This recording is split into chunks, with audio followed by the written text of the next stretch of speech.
Destruction is our creed.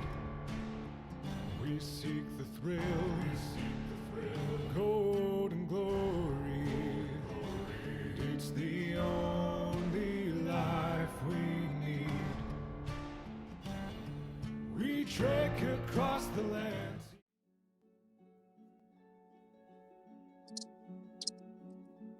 Awesome. It all worked. Welcome to the Exillian Expanse. Not an episode. Well, I suppose it is an episode, but the Fall of Obscura one-shot. As I explained to the players, we are returning to Sylvastria, to the realm of Elindrian in the north, to a city called Obscura. This is 10, 15 years before the events of the campaign. And after weeks of cloud and rain, the sun at last lays its warmth upon the white marble of the high quarter. The pillars gleam with veins of gold, and banners hang in the still calm air. You see the fluttering crescent of stars of House Valcorin. The rising stag of Morinth and the scorpion of Tharix stand above them all. And at the pinnacle, the gleaming symbol of House Obscura, to signify that the ruling family are indeed within the city walls.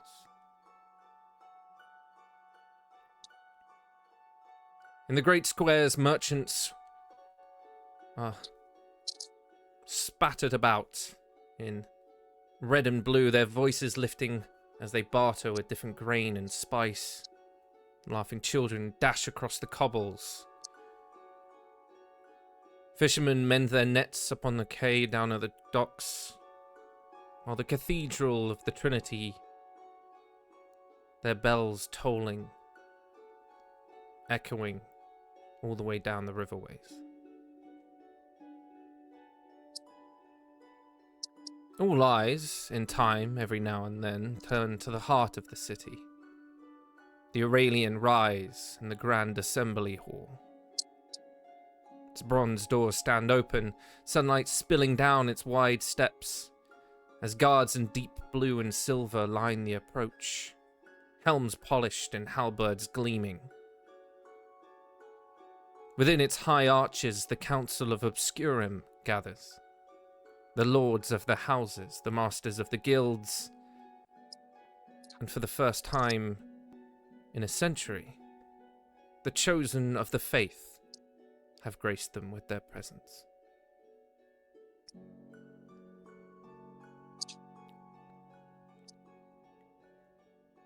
This is the hour when the fate of the city is steered, and where, unknown to any within its walls, the first shadows of night are already falling. And so for the last time, this council meets beneath the light of the sun.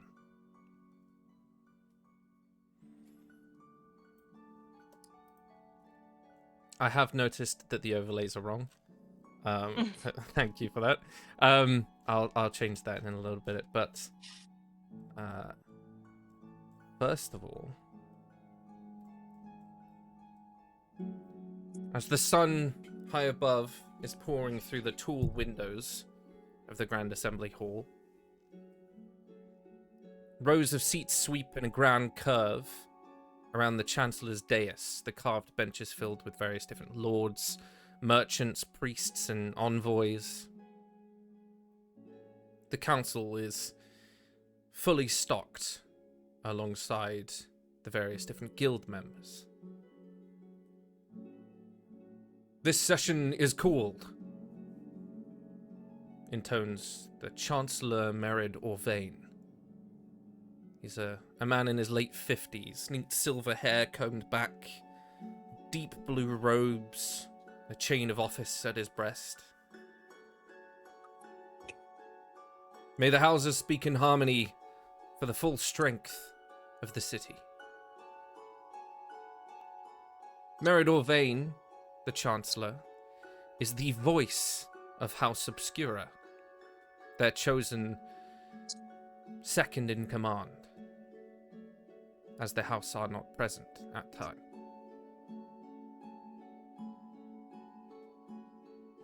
You notice a young, well-dressed man in black and silver. No armor.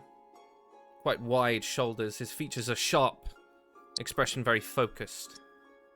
And in front of him lies a ledger, as his quill is poised, with a very measured, deliberate, and quite eager look to Chancellor Orvain.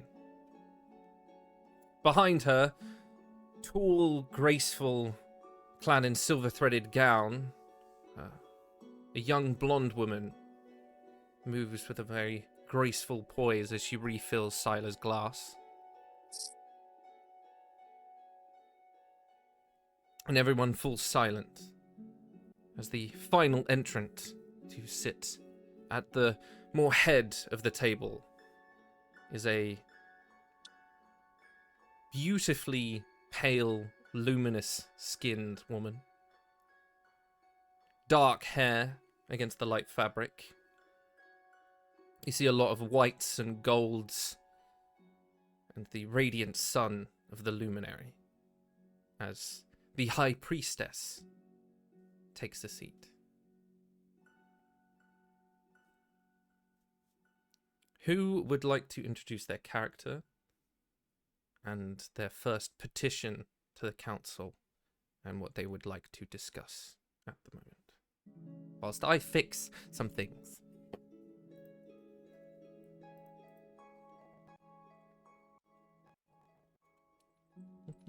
I can go ahead. You see on one of the seats, you see a rather petite girl with golden locks, slight wave to her hair. She's wearing goggles on the top of her head as if she just stepped out of a workshop, and this is sort of an in-between thing for her. It clashes, or it contrasts rather, with the extremely frilly, puffy pink dress that she's wearing. Like fully cotton candy pink is what she is exuding. Very small frame, very petite. And her name is Mirabelle. And she kind of looks over the table. Well, today I of House Eliora, I would like to discuss the mining operations of the magic materials that are so vital to all the artisan guilds in the city that are currently being blocked by the local unrest there. And she sort of sits back, kicks her feet a little bit as they can't touch the ground. She's too short on her chair. And she flutters her eyes at the rest of the table. Okay.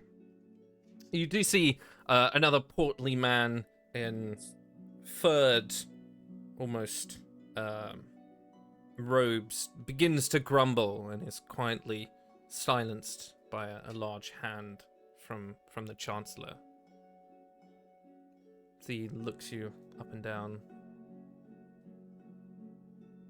Is there a problem?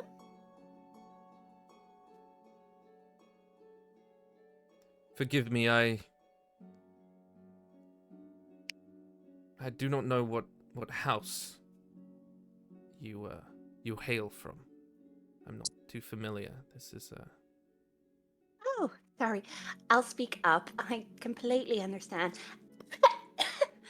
House Eliora? You know, the house that oversees the artisan guilds? You know, all the guilds that oversee all the carpentry and all the craftsmen and the masonry, you know, the people that build the town. We oversee that.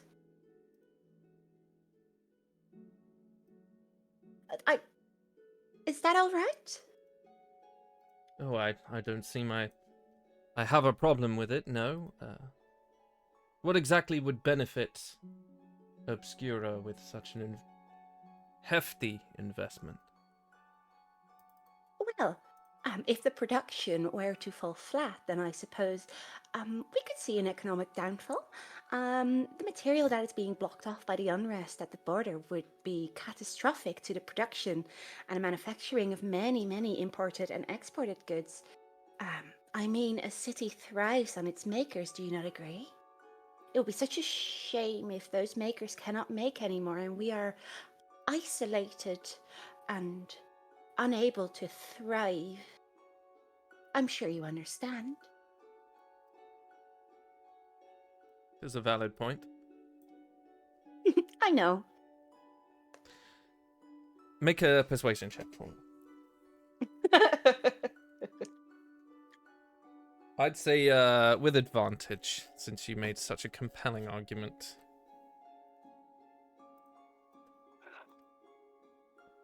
um, 20. I can't count anymore.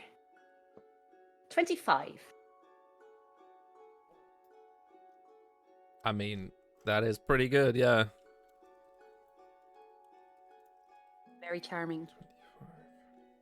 So he looks down, and you look at see the young man in black and silver just begins writing something into a ledger. Nods his head.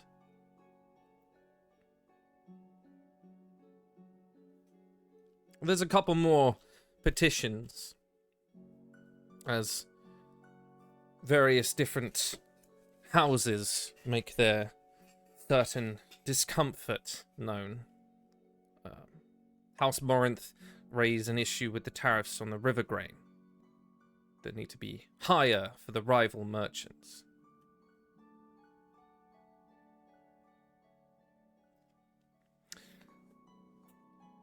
House Tharix, as you watch quite a beautiful lady stands up. She has a scorpion ring on one of her fingers. She begins bringing forth a quarrel over different guild contracts. They have been scorned by some of the other houses, not paid to full, using the law to hide around and avoid paying the commission charges.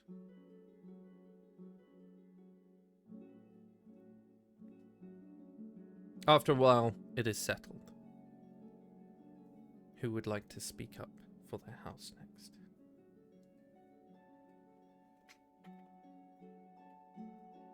I can go. So entering very abruptly is an imposing figure, roughly 6 foot tall, north of 300 pounds, a very portly man. He has what was once deep black hair that is now more of a salt and pepper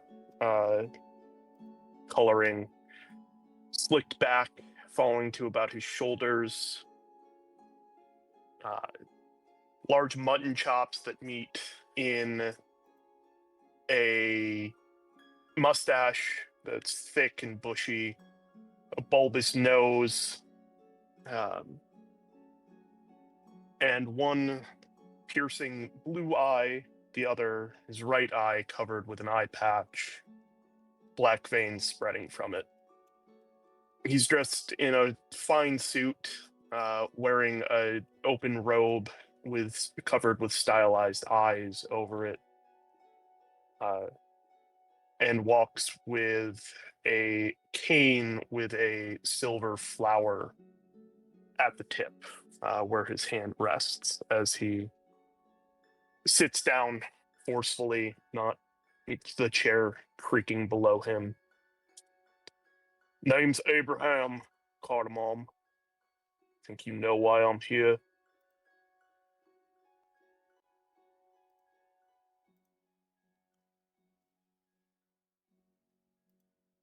Do remind the council for me. Jesus fucking Christ. It's full. The Cardamom family represents the spice trade in the city. The city doesn't run without the spice. You should know that by now. Buildings are pretty, but doesn't feed bellies. You can have all the agriculture in the world, but if you can't get spice in, how the fuck are you supposed to preserve it? We need to open the shipping lanes out of the docks. You need to kick whoever the hell is down there out so that my spices can flow in and out of this city.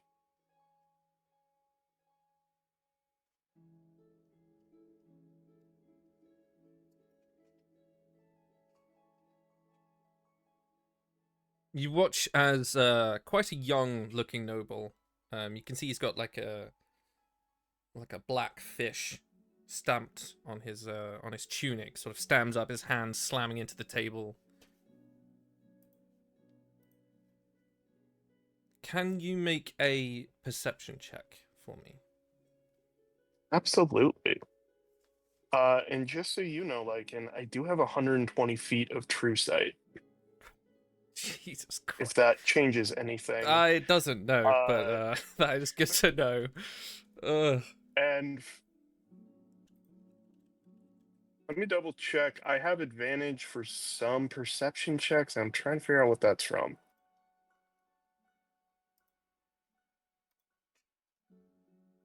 Oh, is this a perception check relying on sight? Yes. Okay.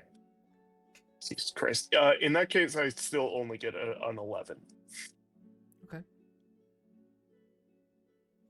He looks like he's got very dark rings around his eyes.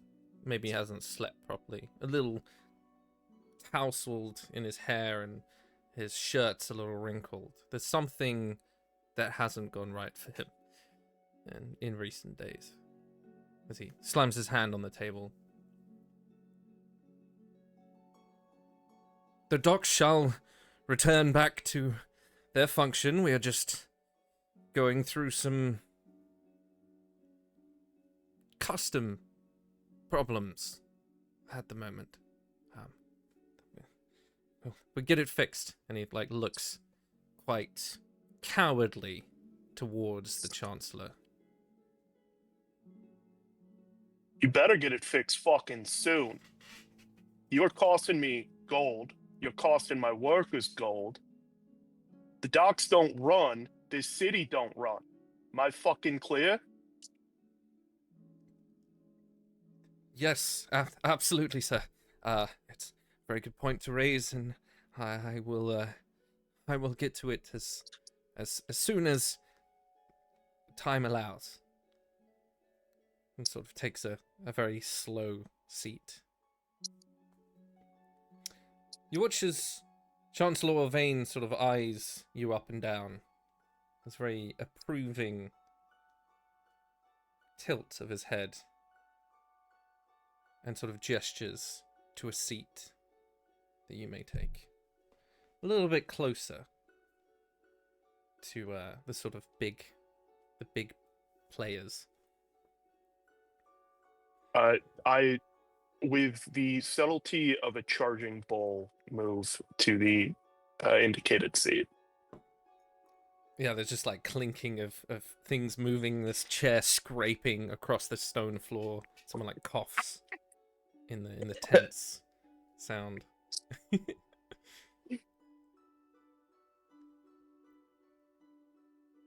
And our final member. Would you like to introduce yourself?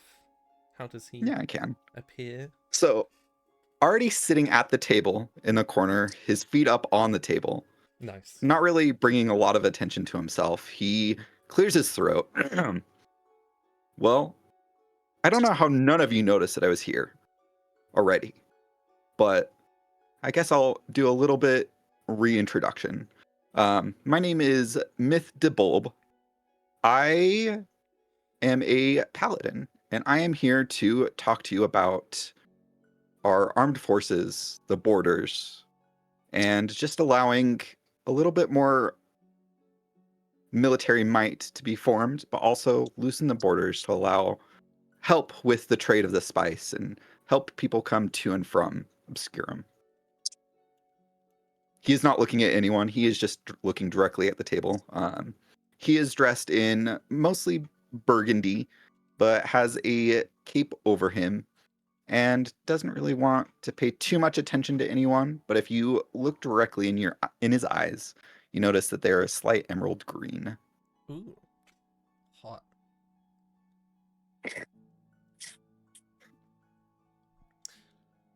From behind the Chancellor, just out of sight, there is a small chuckle. And you watch as an aging, shall we say, he's got very sleek, slicked back hair, quite similar salt and pepper, the sides, long black robes, as a man sort of walks up behind him.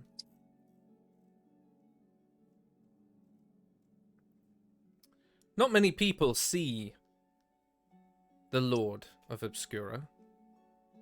His name is Althar. And as he wanders in, chuckling, Obscurum has no enemies bold enough to challenge our walls.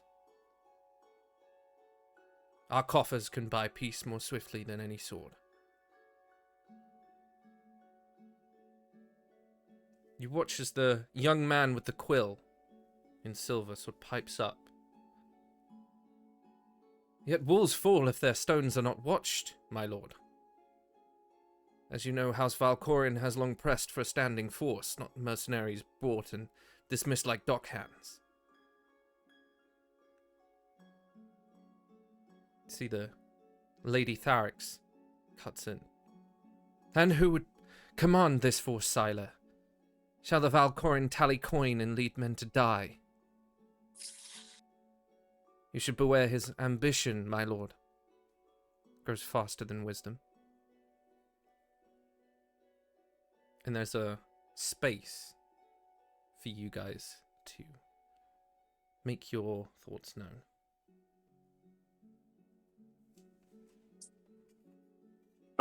Point of clarification, and I'll roll. Would this be like a police force, or would this be more of a military protect from the outside force? Yeah, so they're talking about the fact that they don't have a formal army at the moment.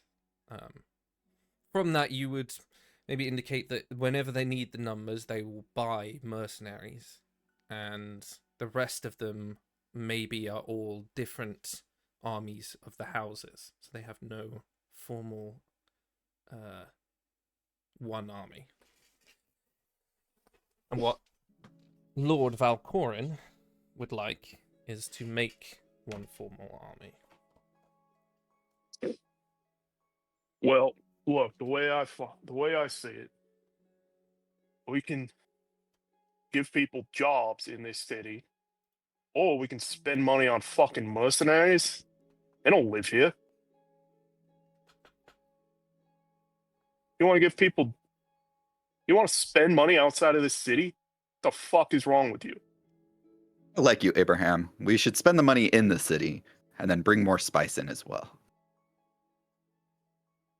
Exactly, and with how bandits have been disrupting all these supply lines, I think it might be a good idea to start investing in our own security. I mean, surely we can't just hold them all off with scraps of armed forces. I think House Valcorin has raised an excellent point here.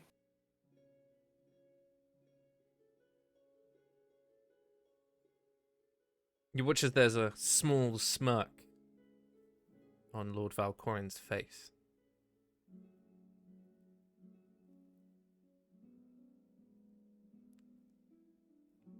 The girl that had been pouring for his cups, sort of long blonde hair, sort of leans in and whispers something in his ear.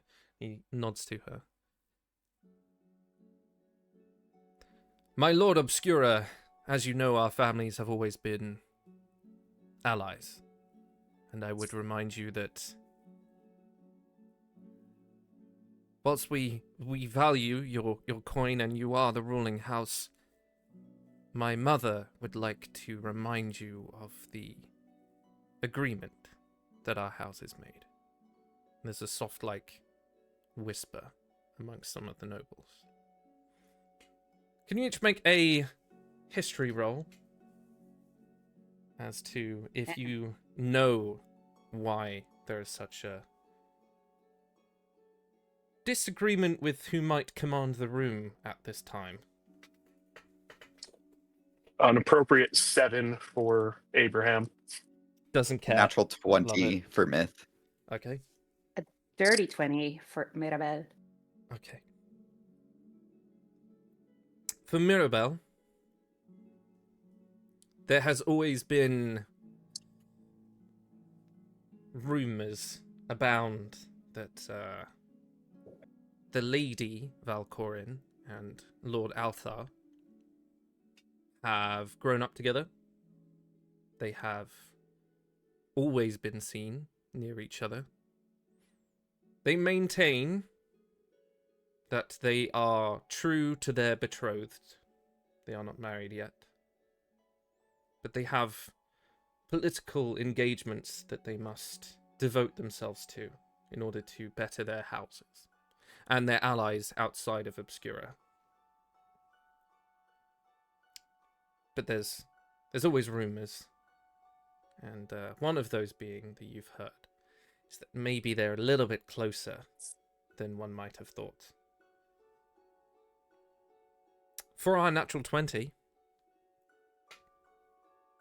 there is way too much coincidence in that sometimes the Valcorin house, especially recently, have guided the conversation and the resolution of certain decisions in their own favor. And it's often in Sylar bringing up his mother, who is never at any of the council meetings. You know that they might be more than rumors. You know enough about history repeating itself, that there might have been an arrangement that was made between the two, and they might have even done something that's not going to be favorable to their engagements, shall we say. I already know there's an illicit kid somewhere in here, but... Yeah. And I do say that out loud. Okay. There's another murmur that falls over. You see a distinct tilt from the High Priestess, who now that has her hood fallen back a little bit, you can see the dark red of her hair. And at the top there seems to be this cutting in of a golden colour. And she watches through Sylar and to the young girl that stands next to him. As she's doing that, you do notice that there is a significant difference in the appearance of the two siblings.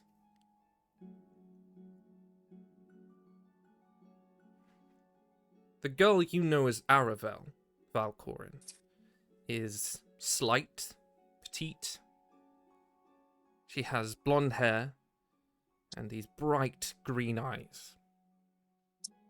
Sylar, on the other hand, blue-eyed, dark black hair, significantly more tanned, naturally. There is a discernible difference between the two. And softly those murmurs pass out.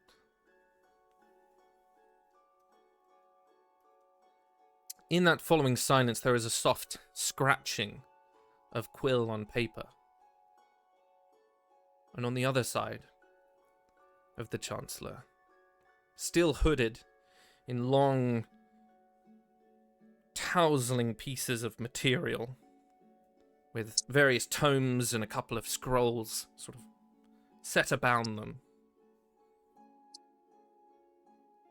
is the High Scriptoria, Ishkar, who's just writing the notes of the session. And as you raise that point, there is a soft giggle from underneath the hood.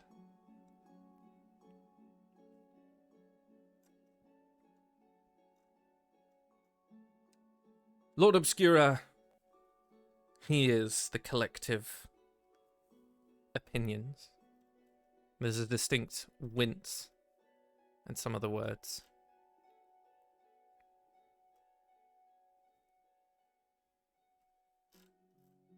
Yes, you are all right, I suppose. Armies march only when hearts fail, but yes, I do think a collective army might better us. I believe that maybe we shall start conscripting a good portion from each house, and there's a notable discourse, quite negative, before it's silenced by the Chancellor slamming on the table.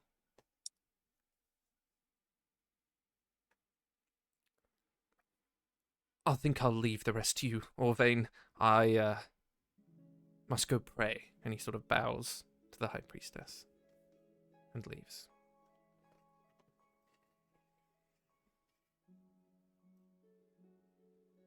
Right, now that we can get things back on track. Yes. Yes. Who's next? About an hour goes past of various different discussions. The docks are rendered to be investigated by the most trusted guards of House of Alcorin, who offer to you that they will look into these details.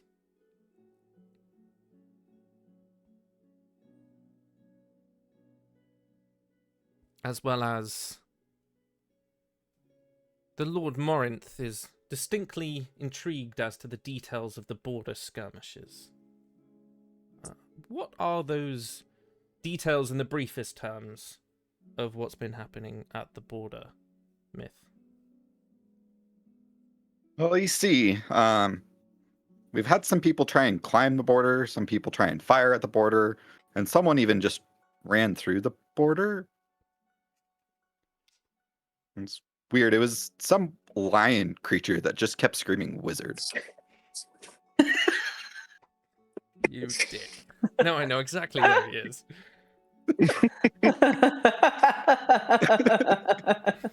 Wizard. Was he a mage? Did he study at any sort of college, as far as you could tell? Or? If you count the College of Fists, I guess you could say yes. We'll certainly be on the lookout. And then sort of like write something down with a very quizzical eyebrow. Like, lion man?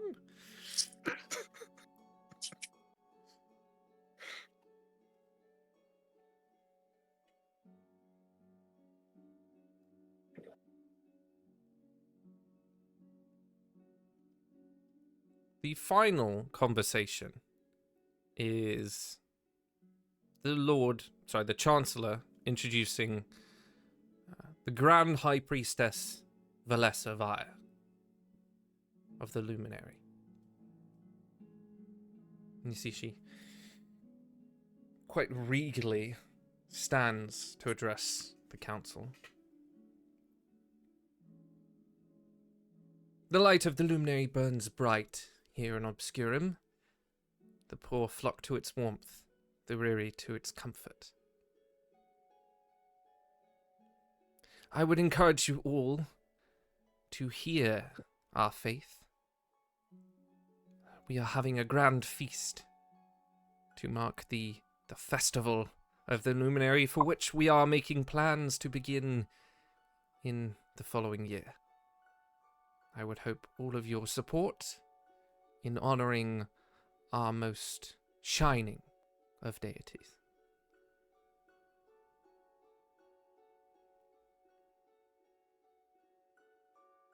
And she begins rolling into a short prayer, which I won't go into. But if one of you want to, you can make a history or religion as she is reciting it. Make a religion check. Yeah, fuck it, why not? 14. Got a 12. Can I do a history check or? History or religion, it's whatever one you want to do. Well, I have a +9 for history, so I'll go with that one.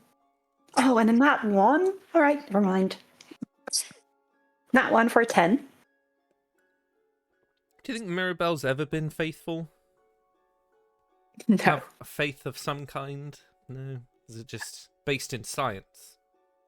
Yes, very sciencey. If they weren't such a tangible being in this mythical world, she would not believe in the gods. It's just that they are very clearly present, but she heeds them no.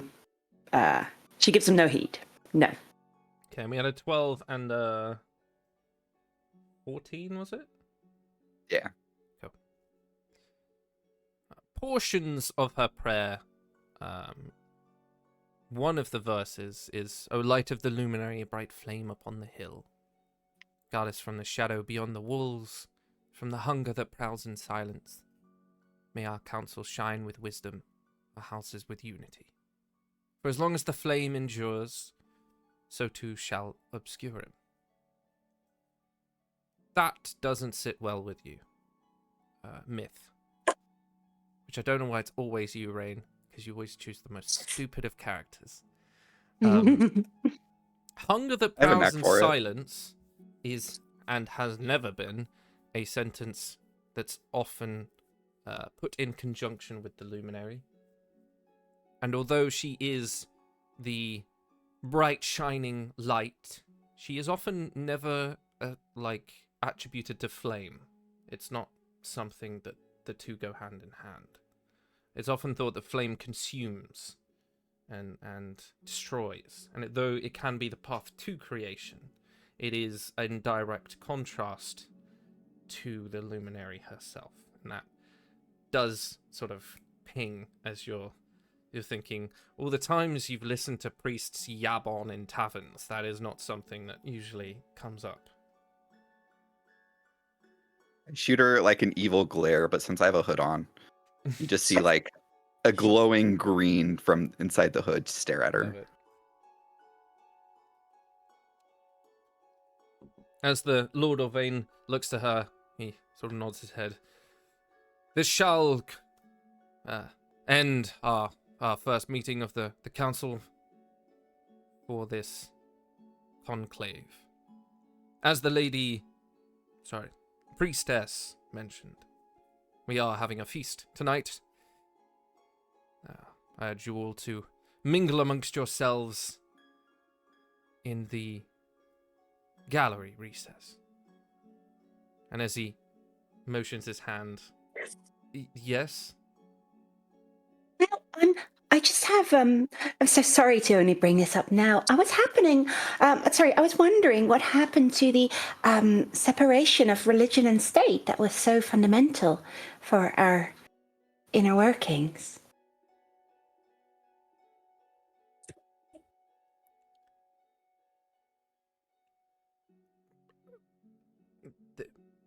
I'm not sure what you are trying to infer. There is a distinct separation. The priestess is here to grace us with her light. Oh, that's, of course, very kind of her, and we appreciate that great. It just strikes me as odd to have a religious figure that is not part of a house or one of the seat holders to be present at such an important meeting. It's just something I wondered, since we are a city of so many walks of life, and so many walks of life do not require deities. So I was just making sure that we do not muddy certain things.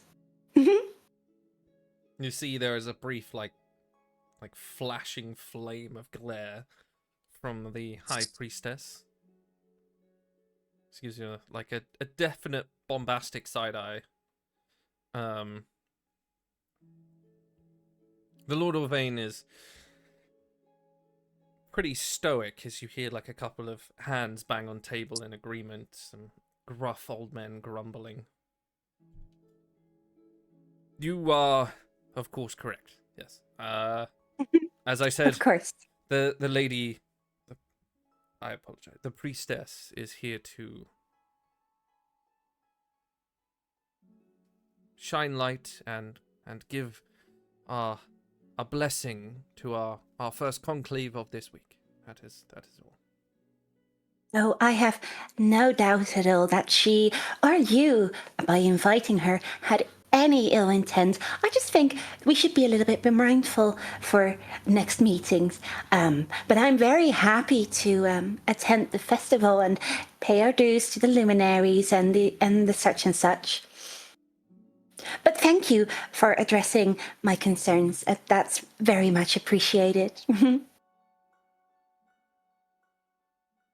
Yes, well, the gallery is through this way, of course. You will know, having been here. And as he like wafts his hand quicker, and the bronze doors to the gallery sort of open a little bit as the people holding them moving a little bit faster, as fast as they can. And you sort of all ushered towards that direction. I'm not trying to like beeline to anyone, but can I get within 30 feet of the guy who said he was going to look into the docks thing? Yes, Lord Morinth. Yes. I'd like to really quick use my awakened mind to open a link with him telepathically and just in his head very much say, not trying to disguise my voice or anything like that, just a quick, figure out the dock thing fast or your family's gonna find out how valuable spice is to this city. I've just realized it's not Morinth, it's Siler. Okay, yeah. Oh. As you open that link, Well, you notice that he doesn't move in surprise. There's just a sweeping motion as he looks towards you. and I continue to walk, not after I've seen him, I don't have to keep looking at him, so I just continue to walk into the gallery. Okay. Make me a just roll a straight D20. Let's see what you get.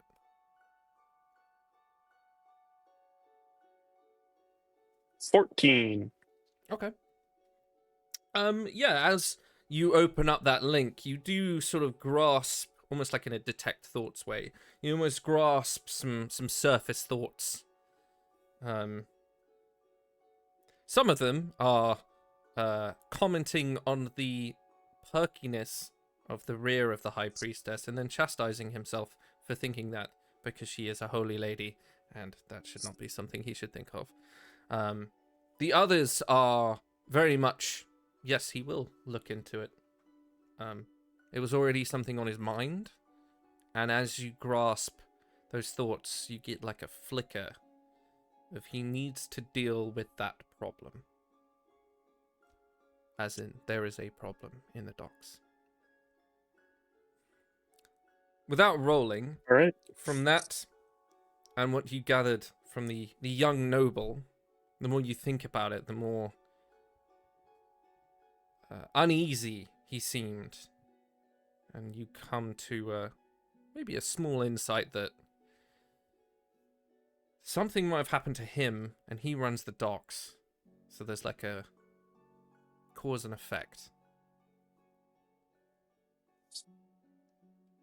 But yes, the rest of you are, well, all of you are ushered into the gallery as sunlight streams in different golden beams and tables of wine and figs and sugared almonds are ready, as the council will split into smaller groups and knots of conversation. You see a lot of art on the walls. There are a couple of statues. Some of them are Valith, elven design. It's very much like a very hoity-toity art event. As the murmur of voices softens in this very intimate setting. You can see different servants from the houses are pouring wine into silver goblets.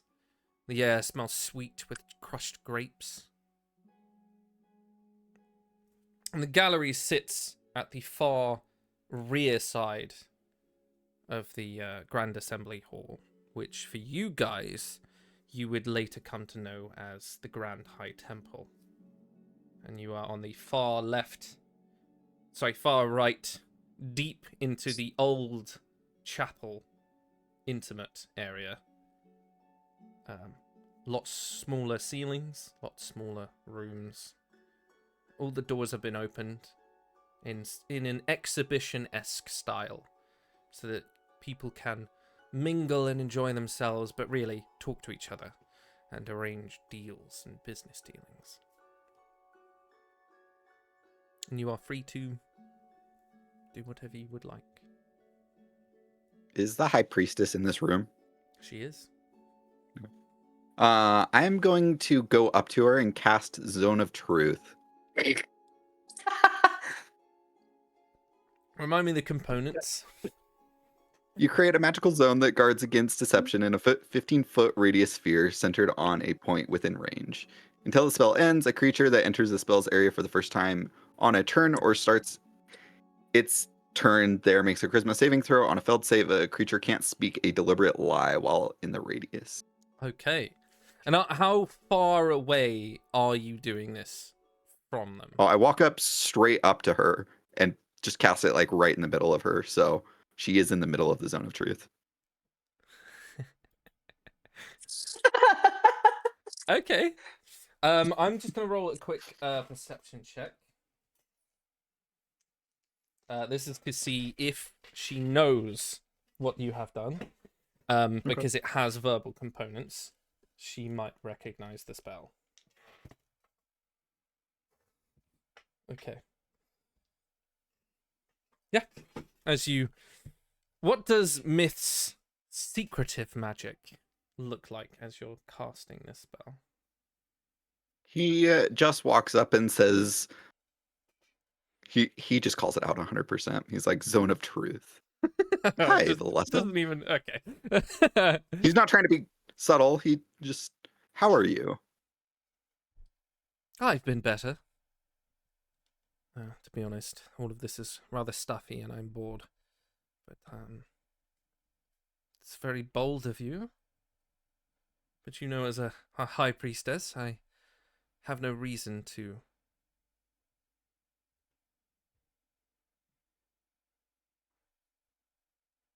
get around telling information. That may be true, but I just really have one question. You aren't really a high priestess, are you? Of course I am. That is the station I hold. Who appointed you this station?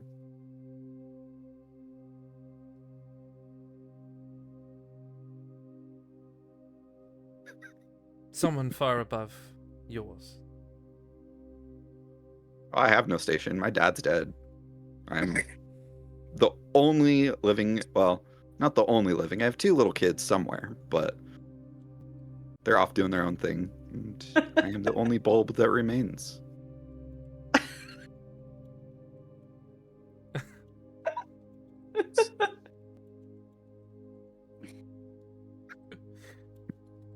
That's funny. Okay.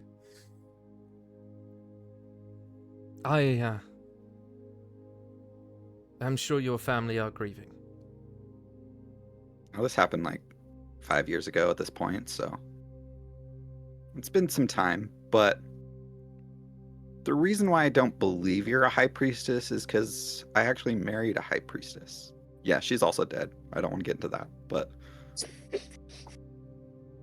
And what faith did she follow? the goddess of light.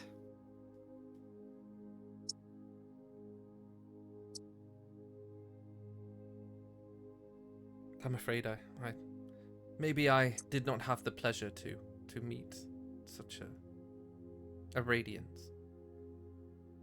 She was elven, but she normally stuck to the forest. She actually never came to Obscurum with me. Well, the elves are always welcome in realms such as this. What about lion men? I'm not sure I've had the pleasure of seeing such a fantastical creature. After he hit the wall a couple of times, I let him in. He walked around, then he left. So I don't know where he is now, but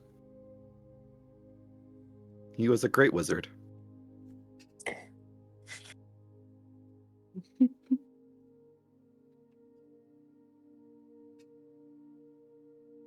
If you have so little interest, then why are you here at such an auspicious meeting? I told my dad I would take over his part of the council, and I'm here. You honor your house.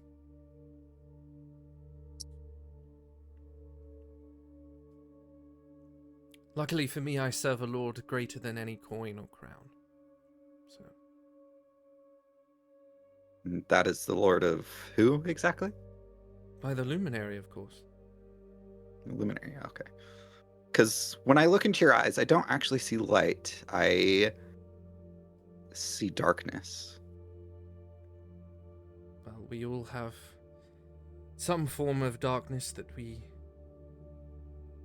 are encouraged to atone for. So what is your darkness you're atoning for? You are bold. My actions have not always been aligned with the faith that I am supposed to follow. Supposed to. What is expected of me?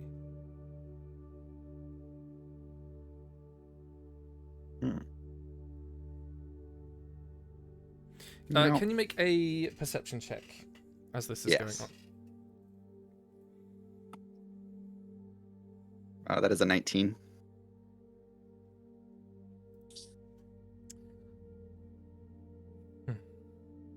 You see her eyes flick across the room. And you spot a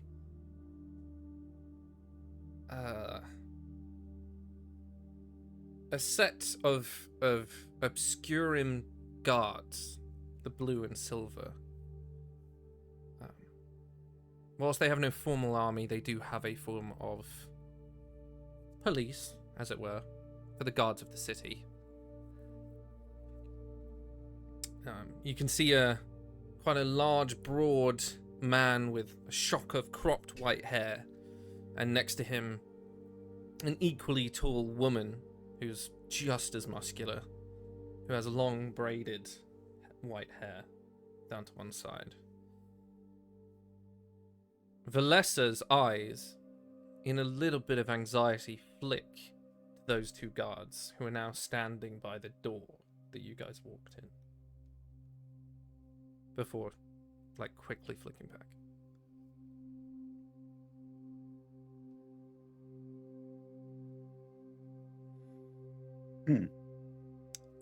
Just know I will be watching you. And as I turn around, I cast Detect Good or Evil on the High Priestess and the guards. Okay. Let me just check something.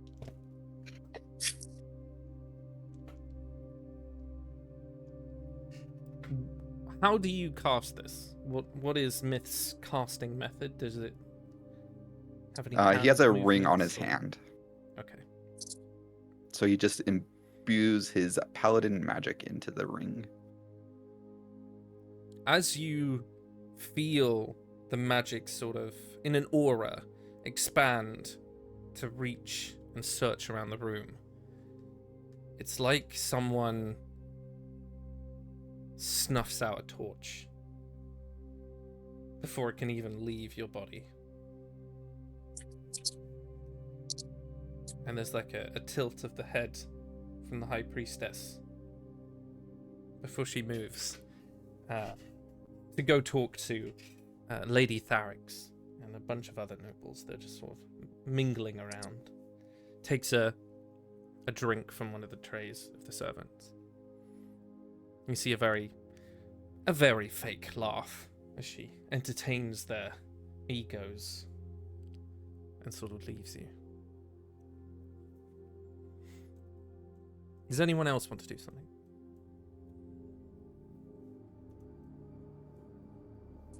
Is there anyone Go ahead. here? Is there anyone here who either owes me money or who I could get to owe me money? For anyone who owes you money, make a d20 roll. Sure, why not?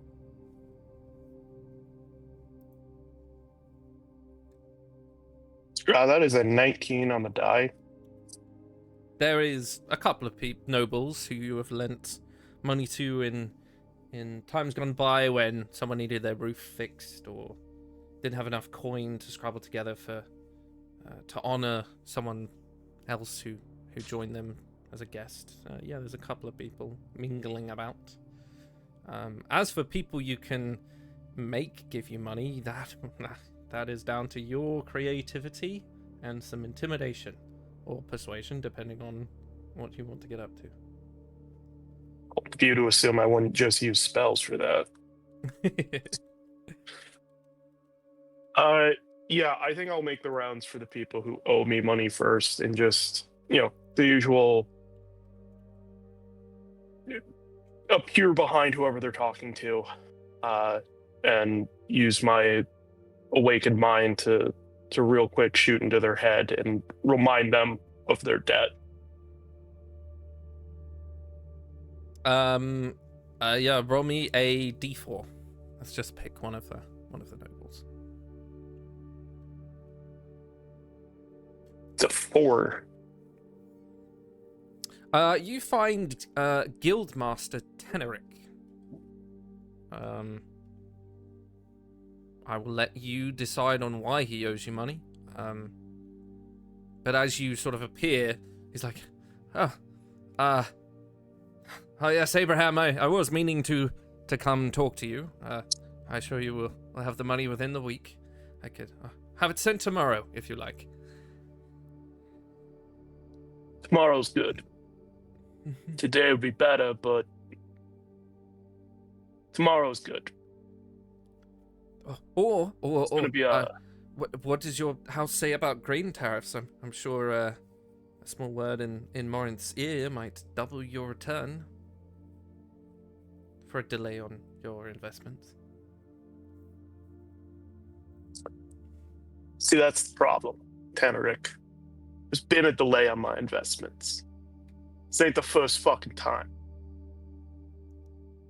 It's going to be tomorrow, and it's going to be at with an extra 5% for interest for waiting.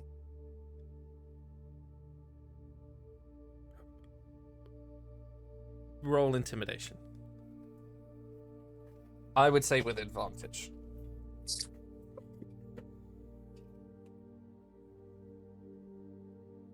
Oh, that's a 24. You know what? Let's make it 10. I've had a good month where we can, of course, yeah, I'll have it sent over tomorrow. Where would you like it sent? You know the place. Right. It's absolutely like a shell company. Awesome. Yeah, he will send you the money tomorrow. With that very successful check.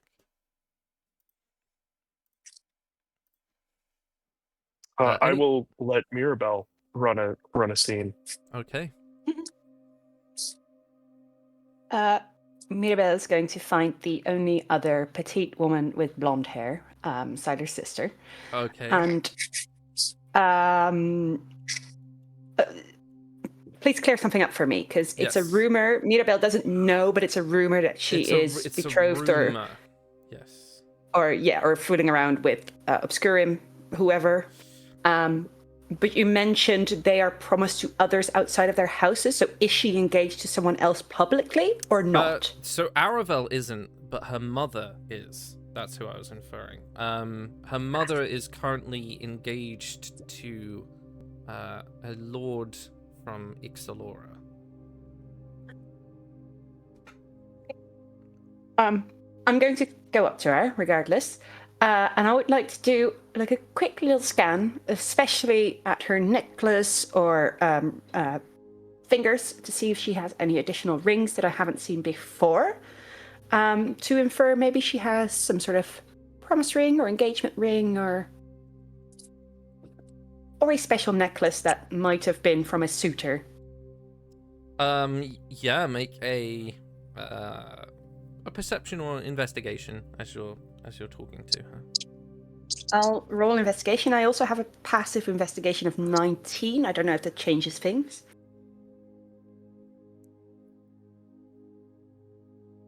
My investigation roll is 27. No sign of engagement for Aravel as far as you can tell. There is a distinct choice. Even for a house as high standing as Valkorin, not many people will distinctly wear that much gold. A lot of people will choose to wear like iron or steel or silver. All of hers is a very particular choice. And it definitely stands out to you because, you know, being someone of petite and pale, wearing gold can flush you out a little bit if you have quite pale skin. So usually you'd wear silver or that sort of color. It's a very distinct choice that she's made. Aside from that, you don't really see much else. I love your jewelry. And I take her hand and I sort of start touching every piece of jewelry. Is it all from your family? Most of it, yes. Oh. What's the other part from? Well, Sila buys me things sometimes. There's actually quite a sweet little brother under that big brutish exterior. Yes, he is. I wouldn't expect that from the looks of him. Oh, don't get me wrong, he definitely has a rough side, but he is honorable. Oh, I'm sure. Yeah. Okay. How are you faring in all this? I mean, like woman to woman. I am his cupbearer. I am doing well. Yeah. Are you happy being a cupbearer? Well, once I am married off, and there's like disdain in her voice, I will assume control of whatever inheritance I might have. Oh, a woman with ambition. We love to see it. I hope that whoever your betrothed will turn out to be, that he will make you very happy. And, you know, if he doesn't, I could help you find a potion to help him sleep. Obscura and Valkorin honor the old ways. We are matriarchal. If my future husband, should I have one, wants to cause trouble, I can have him dealt with. So good to hear. Well, I mustn't bother you. can't catch someone talking to just a cupbearer, am I right? Of course. I like your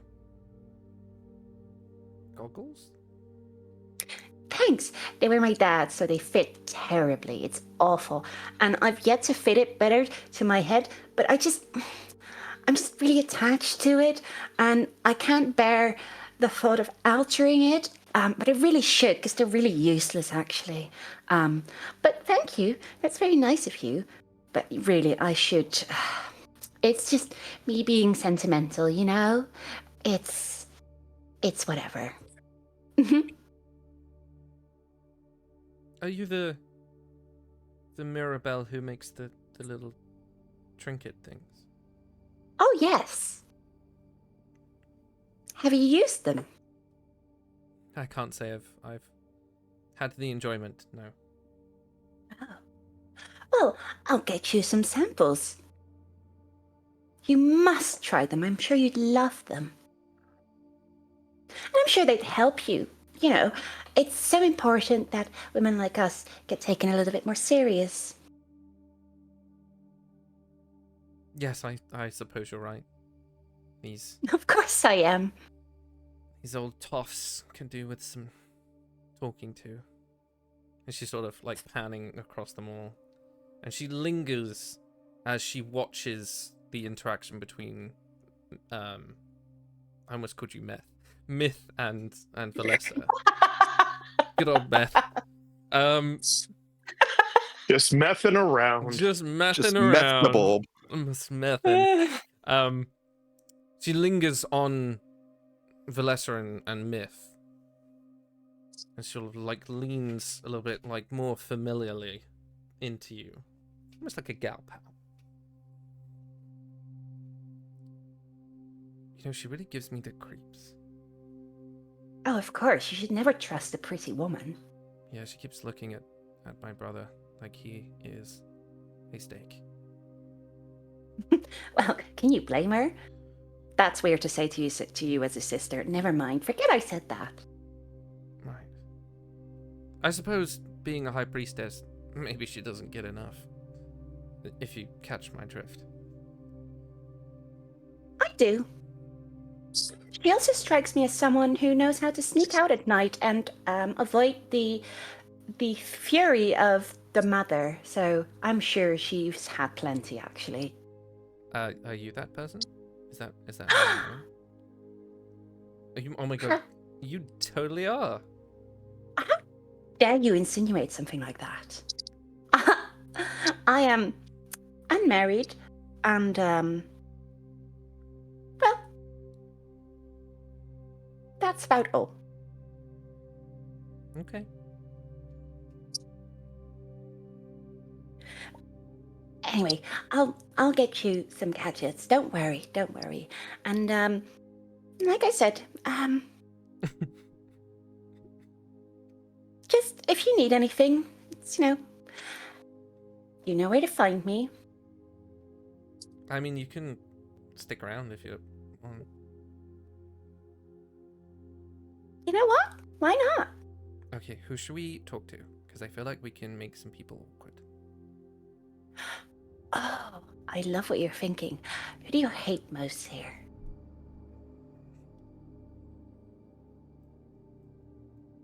I mean, I'm not gonna lie, I'm kind of terrified of the guy with the eyes on his cloak, so let's not go that way. Maybe Lord Sure, he's not that bad. Maybe Lord Braveth. He's always had that thing for my mom. Okay, yeah, let's do that. And she sort of... Who is he again?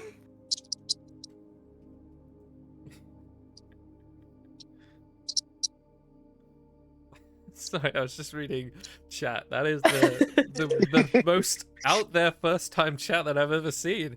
But okay. Yeah, I love that's that very men's true. camps. It has every stage of beard growth. Yeah. I mean, it does. That's true. I'm the I last work on my stage. beard, clearly. Lord Braveth is of House of Velorin. They are the people that arrange all of the sort of day-to-day boring running of most of the administrative stuff. He works very closely with Ishkar, but his is more like house leases and tenements and boring, all the tax, all the boring shit. He's very plump, very sweaty. Oh, he's the stiff one. Oh, do you know what makes them uncomfortable? We have to talk about our menstruation. Yes. No, that would work. Absolutely. And then sort of like guides you over to have that conversation.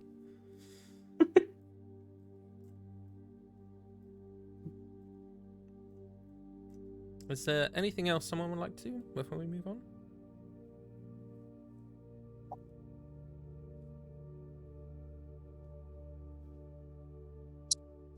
Nope.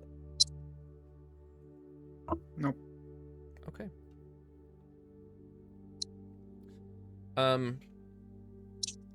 Abraham, with your various pressing on people, you have increased profits for this week by 25%, you think. You've got about 500, 600 gold coming your way tomorrow, not at the end of the week. As I should. As you should. You also hear more about the dockside unrest, so if you want, you can roll another perception check for me. I'm guessing this one does not rely upon sight. No, this is all about hearing. That's still a 16.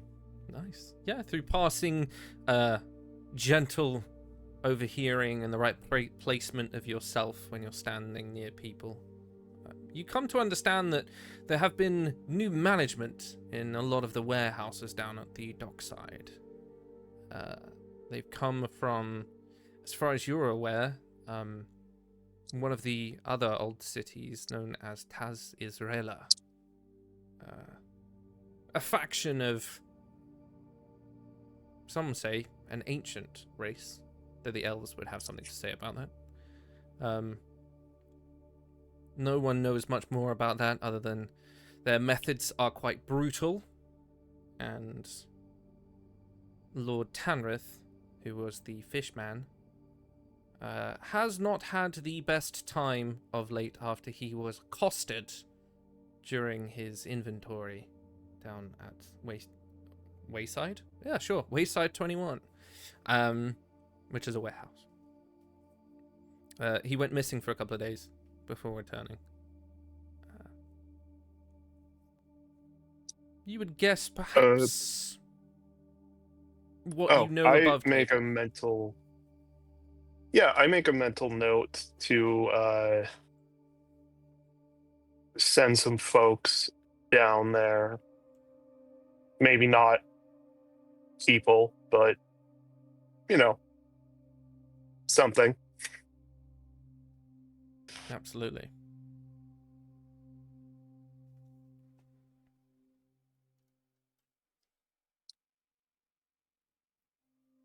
As the evening draws on, there is quite a lot of indulgence as people are eating, drinking, talking. You watch as the Lord Veyron, known for his debauchery, shall we say, has gotten a little bit more drunk as he is swaying slightly. Mid-conversation with the Grand High Priestess. Everyone begins to sort of come to a more of a silence as you all listen to him insult her to some degree.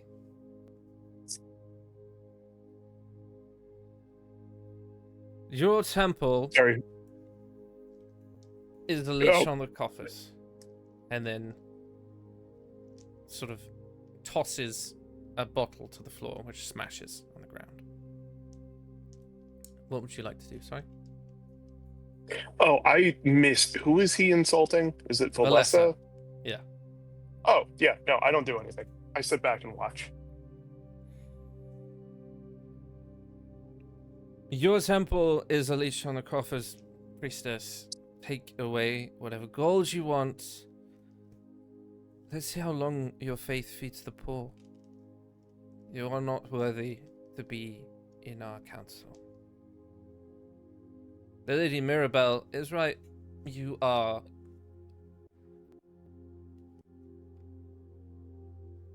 disingenuous. And you watch as like I would Valessa like to say I never said that. bows her head. You watch as Sylar, off to one side, sort of steps in a little bit. You notice he's the only other person who is armed other than the guards. That they know of. That they know of. Her temple binds this city together. Obscurum is under the light of the luminary.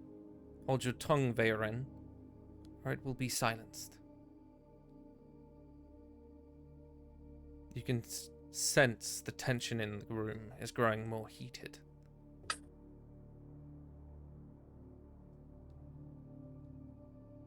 You notice a couple... I would like to... Go for it. I would like to use my... I don't remember what it's called, and my character sheet is very long. I can cast illusion spells without verbal or somatic components, so I would like to cast Minor Illusion, specifically the sense one, the sound one, to often the crowd make it sound like someone murmurs or speaks up with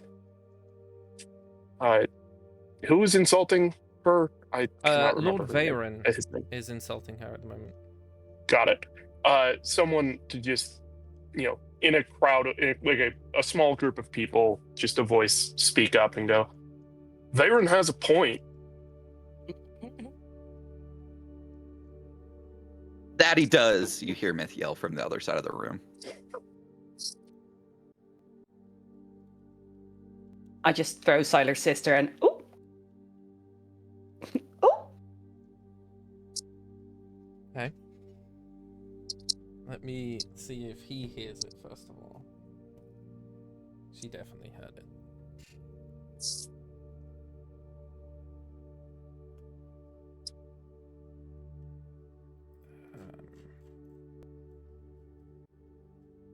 Can I get this in?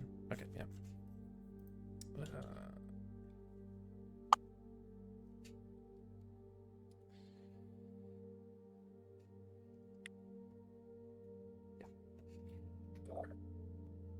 You watch as he's sort of emboldened by this and just begins throwing slur after slur her way.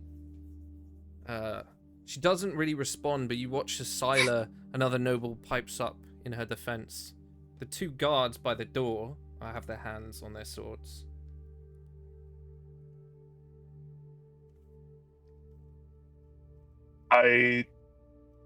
It's psychic spells. I did find it on my cheat sheet. I Minor Illusion in a different area. Just more support for Valessa.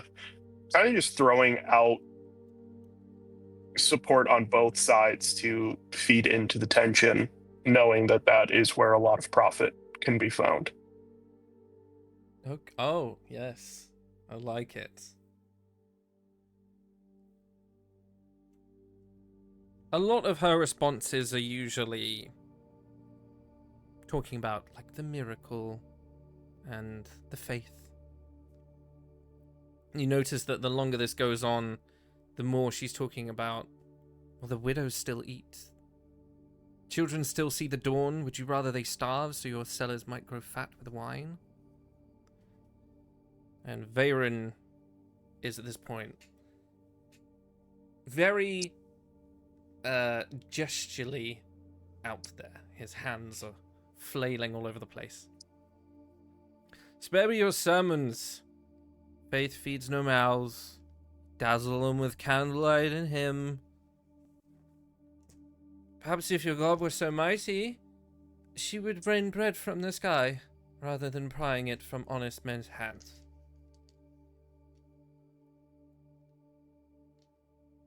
Perhaps, my lord, it is not bread you should fear losing, but blood.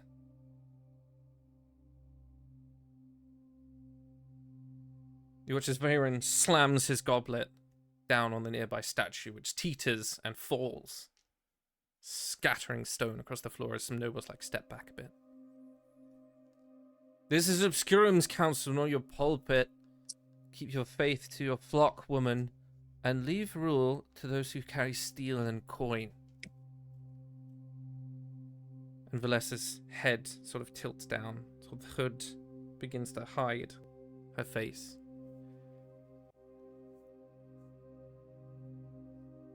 I do keep to my flock, and they're more numerous than you think.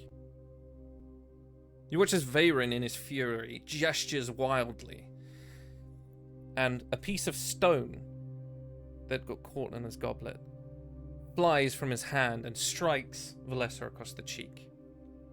As a hush At goes that point, Mirabelle turns to Siler's sister and is like, okay, we gotta rescue the slut. And she walks over to Valesa. Good sir, my eyes must deceive me. You would never treat a lady like that, would you? And she sort of, as small as she is, just puts her arms around Valesa. I think it's best we retreat at this moment. Come now. She turns Valesa around a little bit forcefully and starts pushing her in her back to get out of the room. I think seeing that, Abraham will walk over and put a meaty paw on Veyron's shoulder and start to guide him away as well. Now, Veyron, I think you might be in a bit of trouble there. Let's talk about how I might be able to help you get out of this. Okay. As the two of you begin to turn them to move away from each other, there's a long moment as Valesa sort of pauses, and there's a soft, rising giggle as you watch a beaded blood begins to drip down her skin. Is the blood red? It is red. Okay. You watch Lord Veyron is looking and trying to grasp his way past Abraham. Can you make a strength check for me?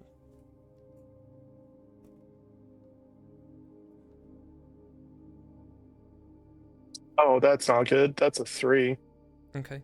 And you see he pushes past you just a bit. You're still next to him.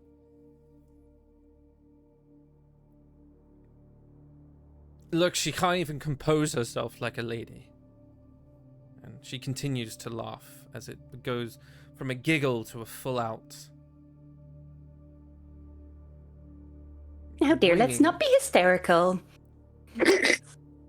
As you are sort of arm over her and her head's down and she's laughing, she raises her head to look back at Lord Veyron as you watch the wound begin to stitch itself back together. And as she laughs, the points of her teeth are elongated at the canines.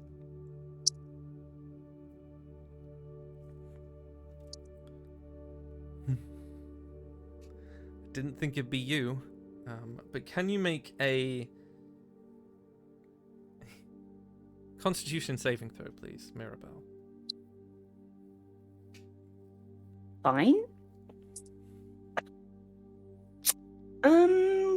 5. In a flash, it goes from you comforting her to her neck, her head in your neck. It feels like burning molten iron as her jaw clamps down. I reach in my pocket and I take out a sewing needle and I scream, Eola, which is Elvish for knife, and it turns into a dagger. Okay, Because I have a needle of mending. Okay. And I stab her. sure. Called that she was Um, going to be evil. Roll to hit, and let me know what the number is. And then I'll describe to everyone what happens in this moment. 21 to hit. Okay. Like I said, that bite is immediately like molten iron as it begins to transcend all along you and down into your blood. There is a symbol of a long sword wrapped in chains that begins to burn on the other side of your neck. At first it's red before it dies into like a deep black. I think the only person that can see it at the moment is Araval. And potentially Abraham. If you want to roll a perception check, you can probably spot it.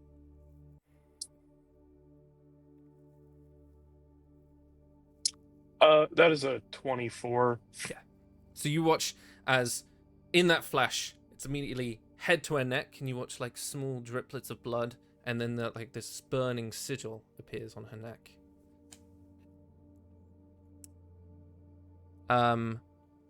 Mirabelle. Mm-hmm. You take. Where's my dice?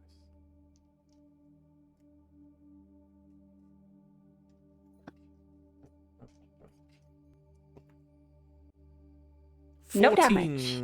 14 points of necrotic damage. Oh. And no resistance with this character.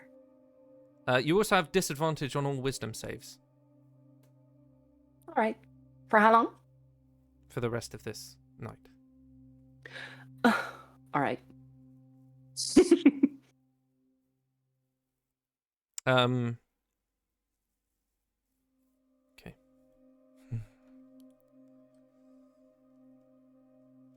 You did stab her, so if you want to roll your damage for her, then please do. Not impressive. It's 7 piercing damage, but it's a magical weapon. Nice. Okay. I forgot my note. Oh. I lied. Sorry, it's 8. I forgot a modifier. 8 piercing. Okay. I need you to try and make a strength check, as she currently has you in her. Bear in mind this is all happening in a very quick movement, so we're not into the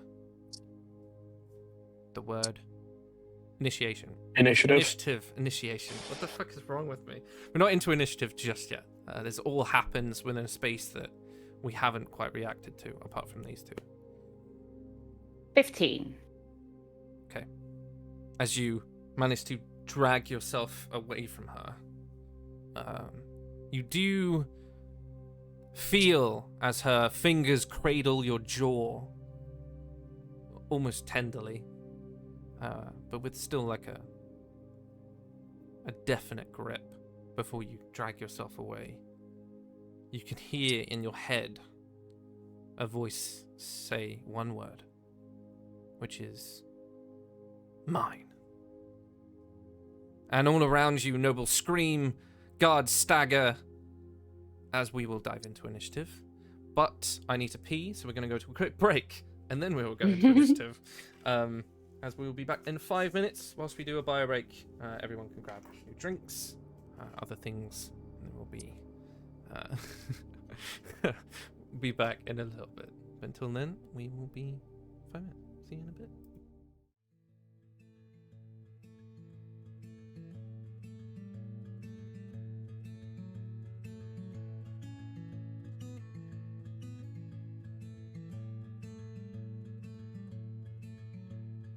Find me a place among my brethren, the pines, the bees, the frost. I cannot stay where nature nature's embrace is lost. Find me where Canoe makes his revelry.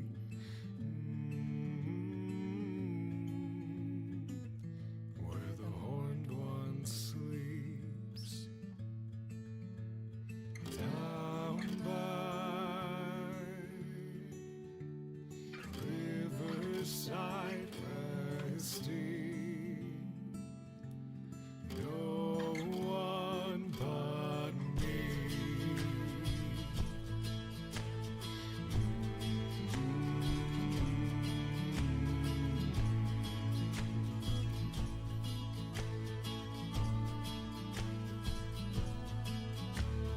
Leave behind your troubles and your worries. Set your soul on fire and dance among the trees. Oh, find me where Canoe makes his revelry. Ooh,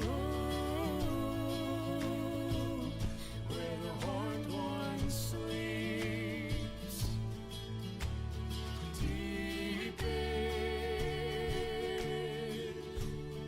woodlands running. No one but me.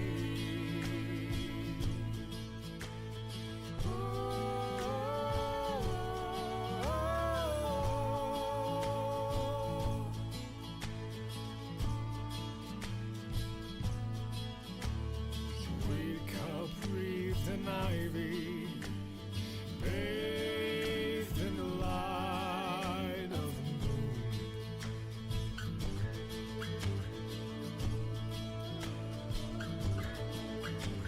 Through the canopy I see the light of the stars shining through.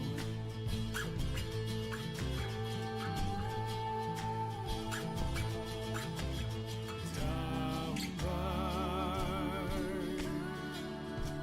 shoreside singing. No one but me.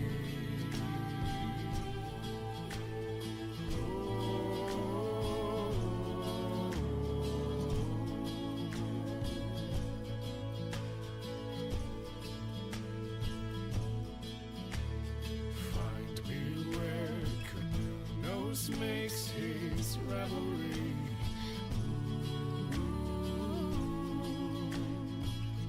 Where the horned one sleeps.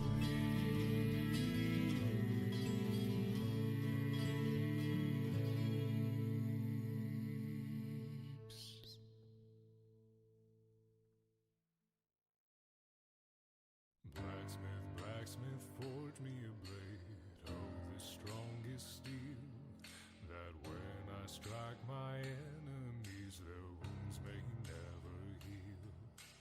Blacksmith, blacksmith of your blade, legends there shall rise, for the blade that you will forge for me will deliver us from the night, the night. Oh.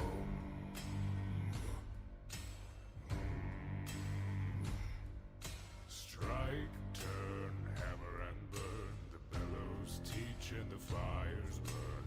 Iron, oil, temper and toil. The forge ain't hot if your blood don't boil. Blacksmith, blacksmith, forge me a blade to slay that evil heel.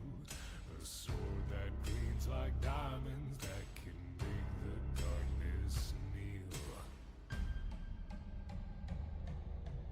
Blacksmith, blacksmith, forge me a blade of the strongest steel, that when I strike my enemies, their wounds may never heal. Blacksmith, blacksmith of your blade, legends there shall rise, for the blade that you will forge for me will deliver us from the night, the night.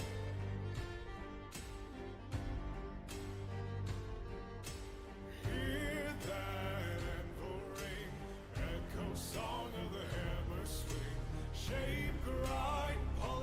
shine. The world ain't ready for a work so fine.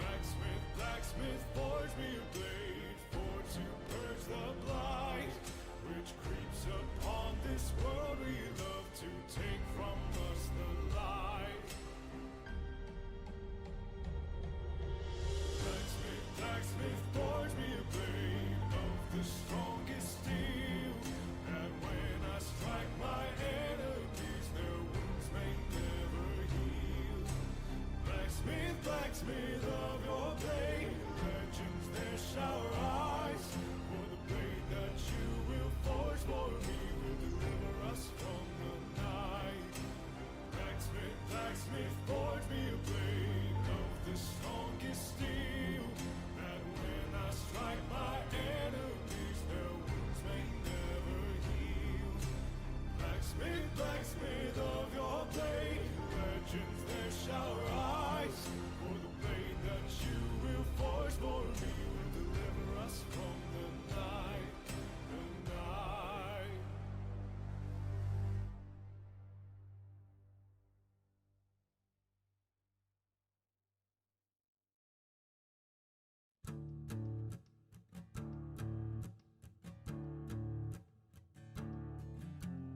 Killers, thieves, thick of skin, till your ruthless trial begins. Let the judge's word sink in, a lifetime on the Isle of Sin.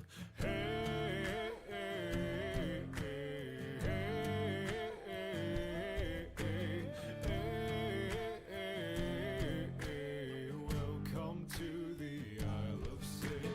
Jagged rock, sea-slit caves, no way out but the 10-foot waves. You'll cry out to be saved, no reprieve for the criminal slave. Hey, hey, hey, hey, hey, hey, hey, welcome to the Isle of Sin. Cursed stone, blessed orb, swing your pick till you hit the floor. Break your filthy back some more, until you strike the mithril score. Hey, hey, hey, hey, hey, hey, hey, hey, hey. All right. Okay, and we're back. We are going to jump into initiative for to start off with. So I will need everyone's initiative rolls, please. 12. Nat 24 to 22. 19. 12, 22.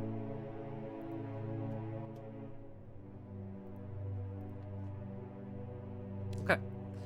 So, as this all erupts, you stab Valessa.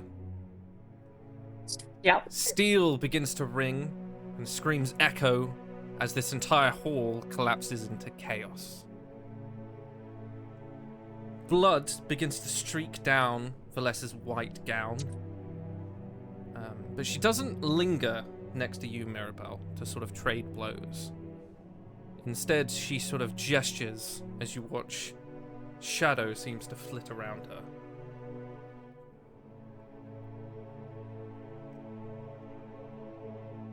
And the others, so Scylla and Aravel, are already towards the rear corridor of the room. And you watch them leave through what appears to be a bookcase as it slams shut. The guards in the room have already stabbed one noble. You watch as the female guard by the door has one that looks like a rag doll, as she is teeth sunk into his neck. The crowd, in one movement, has surged most of you forward like a tide, forcing you deeper into the old church. In the moment, you are in one room, at the furthest end. from essentially running back to the assembly hall.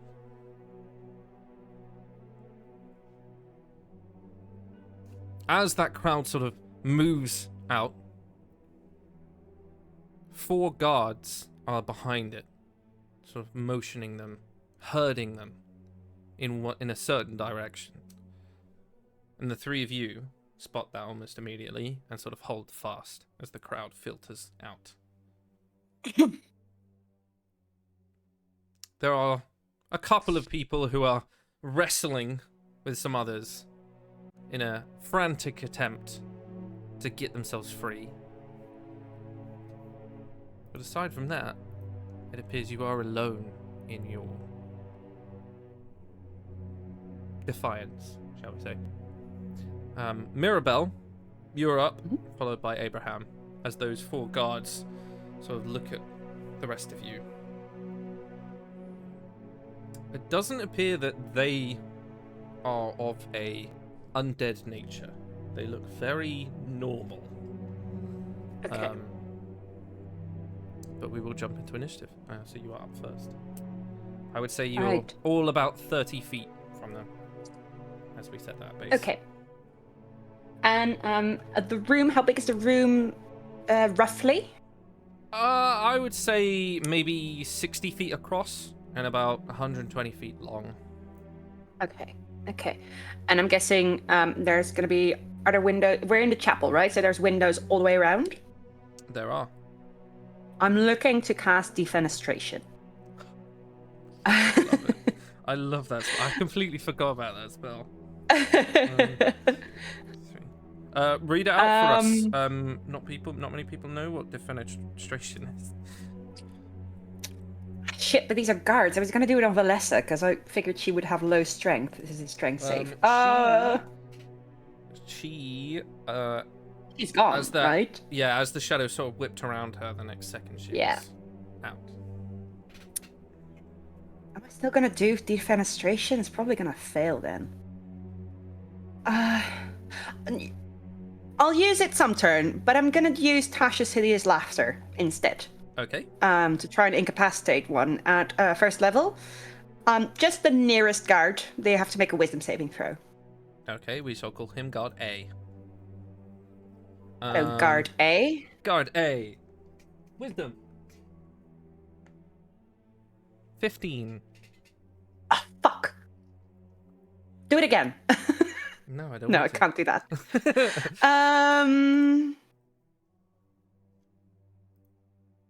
Is Silvery Barbs available for this? No, because it is a spell. Is that right? It's a reaction. So yes. Yeah. Yes. I'm not sure if I can cast. So You can as a reaction. can? Yeah. Silvery Barbs. He has to redo this wisdom save. You better not fucking roll higher. It's a natural 20. All right. That's my turn. I'll switch really. my dice. That's I was okay. using my favorite ones. I'll switch my dice. Oh, all right. No, that's fine. That's fine. It's a reaction, so I still have a bonus action. Yep.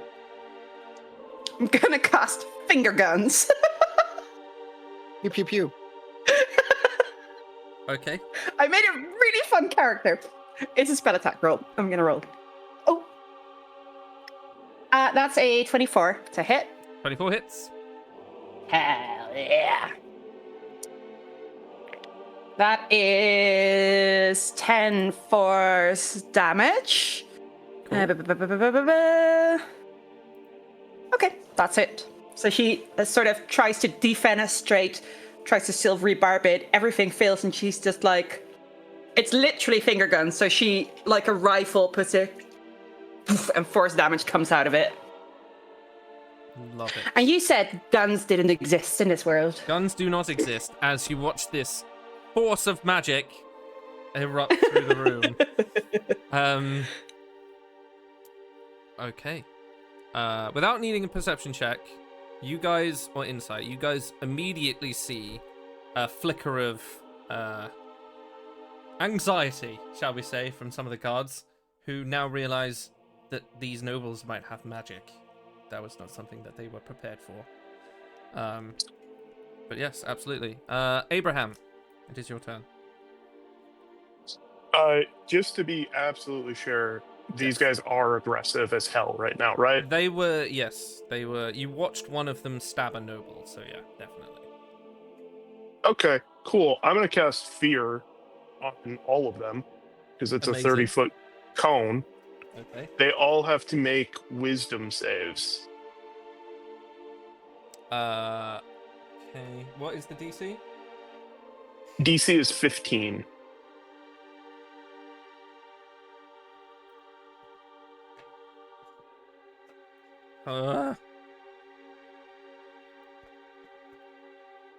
Okay.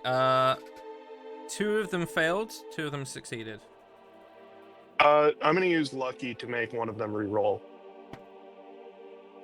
3 of them failed. ABC all failed. So only one of them succeeded. Okay. So A, B, and C have to drop their weapons. And hold on. And must use their turn, or on their turn, they have to take a dash action to move as far away from me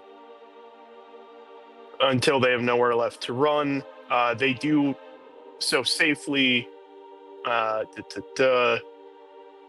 if they no longer have line of sight on me, they can make a Wisdom save, but that's on their turn. So the one who passed, I'm going to use my bonus action with Awakened Mind and use Clairvoyant Combatant to force another DC 15 Wisdom save. That is a fail. So that one has disadvantage on attacks against me until... Where is it?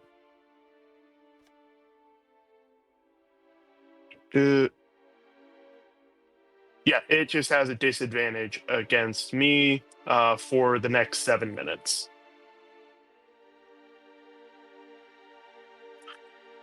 And then I'm gonna start fucking booking it the other way. I'm gonna use my movement to start moving. Okay. That's so annoying. Okay, so as a visual, they herded you all into this final room. As you cast that, 3 of them run back the other way out the door. There is no other doors that you know of in this place. So you can run further towards the crowd. That's about all through the door that they did. That's as far as that. In that case, I won't actually move at all. I don't want to be near the crowd because that seems dangerous. And I'm not going to run after them. That seems silly. They can still stab me. Okay, no worries. Anything else? No, that is action, bonus action, good on movement. So that will be all. Okay. Good to know. Can you roll me a percentile dice, please?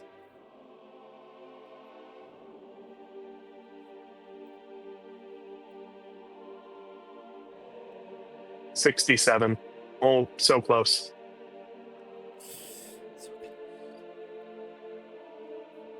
What does your magic appear as in representation of whatever you're picturing? So this is still psychic spells, so I don't use verbal or somatic components. But for the material components, you see a glow from beneath my eye patch as the veins move just a little bit out further as I use path magic versus my cantrips and bullshit at will stuff. I love it. Let me just have a now. Where did I put?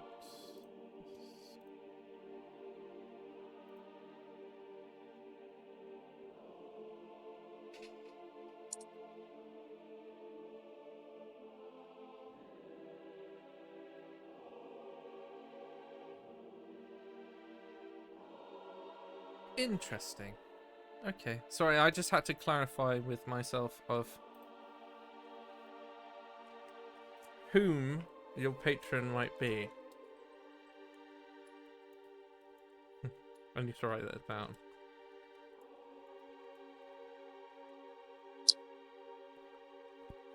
Yeah, for the record, Abraham has an idea, but doesn't know very much about who the patron is. Yeah, that's fine. Many people don't know who their daddies are. That's fine.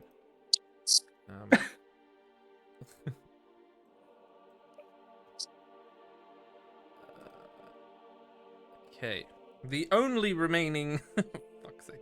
The only remaining guard is going to go for Mirabelle. As you were the one who started this. Sexist. Yeah. And he is going to try and hit you with his great sword. Sexist and rude. A miss. That's a miss. That's another. Okay. Well, yeah. Myth, what would you like to do? I am going to go up to the only remaining guard and use my lance and just try and attack him. Okay.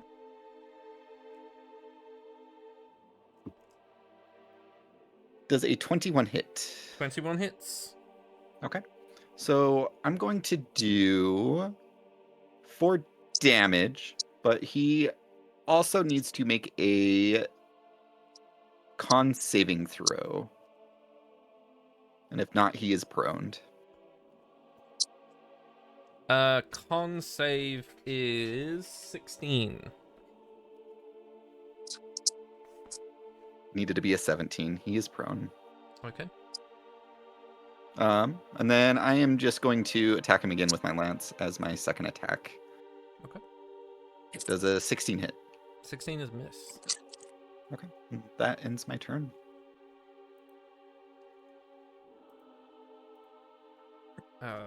Save. Nope. Yep.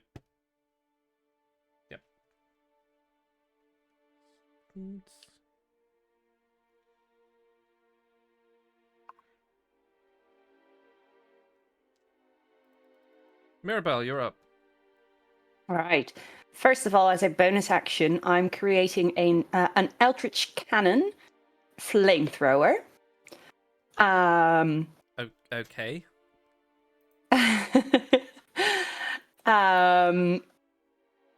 Do I need to? Shall I read it? Sure. At 3rd level, you learn how to create a magical cannon using woodcarver's tool or smith's tools. Magically create a small or tiny eldritch cannon in an unoccupied space on a horizontal within 5 feet of you. So just going to put it next to me. Once you create a cannon, you can't do so again until you finish long rest. Yada yada yada yada yada. Cannon is a magical object. It has an AC. I'm not saying that yet. Immune to poison damage, psychic damage, all conditions. Oh, I can determine its appearance. Cool, I'll get to that. On each of your turns, you can take a bonus action to cause the cannon to activate if you are within 60 feet of it. So I've only created it. It's not yet going to be able to do anything. As to its appearance, it is frivolous. It is like a clawfoot bathtub, but instead of a tub, it's a cannon. So it has Baroque-esque gilded metal feet that are animated. So it sort of stomps into place like Nala from TikTok, the dog, like little Nala stomps. Like an excited dog, if you're not familiar with Nala. And the cannon itself looks pretty regularly cannon-like, just lead. But yes, it's a 4-footed, excited, stomping cannon, flamethrower cannon. That's my bonus action. Then, as my action, I will do defenestration, since we've only one. I'm going to do it on 3rd level.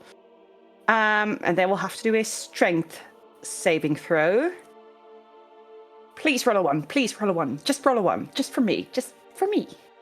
Because I'm very nice. Your create Eldritch Cannon is your action. And then to use... It says bonus action. No, so that's to use the cannon is your bonus action. Okay, I don't make it. Okay. Fuck that thing. Oh, it was in bonus action for me, but that does make sense. Yeah, so you create it, and then on your turn, you can just bonus action flamethrower, and then do it. Well, then it can go fuck itself, because I'm going to throw him out the window. You can still do it. But... No, I want to do defenestration. I can use my bonus action for something else. Okay. Strength check, roll a 1.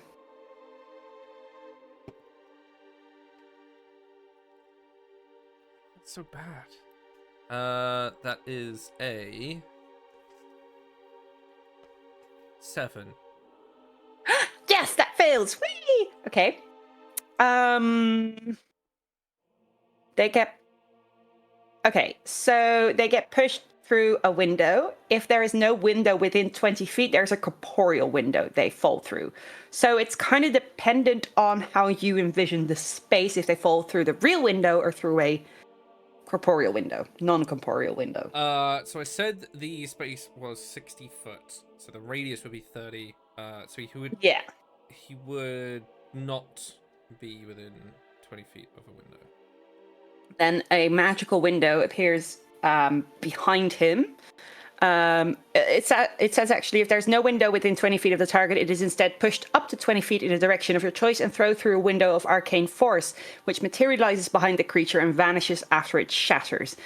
The target takes 46 slashing damage, which I will now roll. And because I did it on third level, it is 5d6. Mm-hmm. 9, 12, 14, 15 slashing damage. It is a spell, so I'm not sure if that counts as magical damage in regards to resistances that I suspect they might have, but that is onto you. Okay. And which as direction would you want him to go? She will try and force him to the window, even if he doesn't make it. So basically, like 10 feet in front of the real window, a fake window appears, and he just sort of gets thrown through that one. And especially from Mirabelle, I expect that arcane window to be bright fucking pink, and there's just lots of shimmer of pink on the ground as the fake glass gets everywhere. Then for her bonus action, she is going to cast Bardic Inspiration on... Am I going to do Abraham or Myth? Not me. Okay, You can Myth! hit me. That's fine.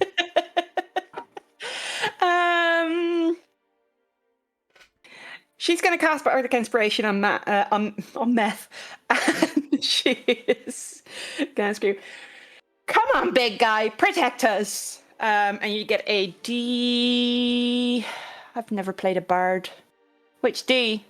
It really depends on 6. your level. Yeah. Yeah, 6. First time I've played a bard. You get a D6 extra. Not for damage, but for every other roll before you know the result. Awesome.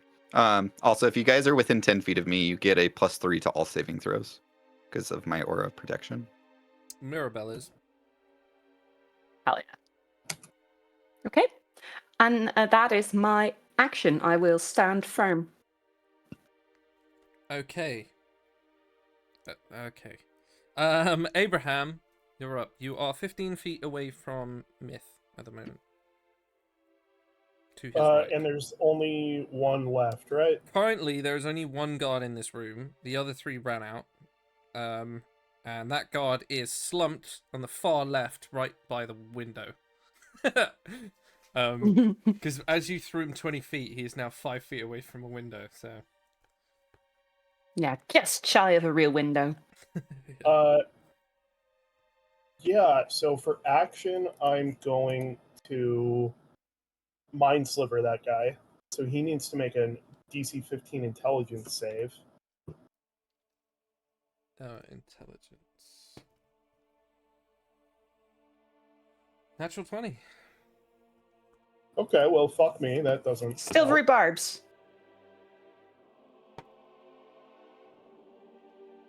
12. That will fail. So he's going to take 11 points of psychic damage. Okay. And he has to subtract a d4 from the next saving throw before the end of my next turn. Gotcha. And then I'm going to have crawl out of one of the sleeves of my robe a centipede that will use its action to shapeshift into its true form, a closet, Of course. and get just a little bit like not too close, but a little bit closer to him. This is Mustard, my familiar. Okay. Just put a question mark. That'll do. Anything else? That's my turn. I had to have him shapeshift so that I can use my bonus action in the future. Sure, no worries. The warrior is going to try and get back to Mirabelle. I'm ruined. That is a 24 to hit. Yeah, that hits. And the second one is 13. Yeah, that also hits. She has very low AC. And the last one is 12. That misses.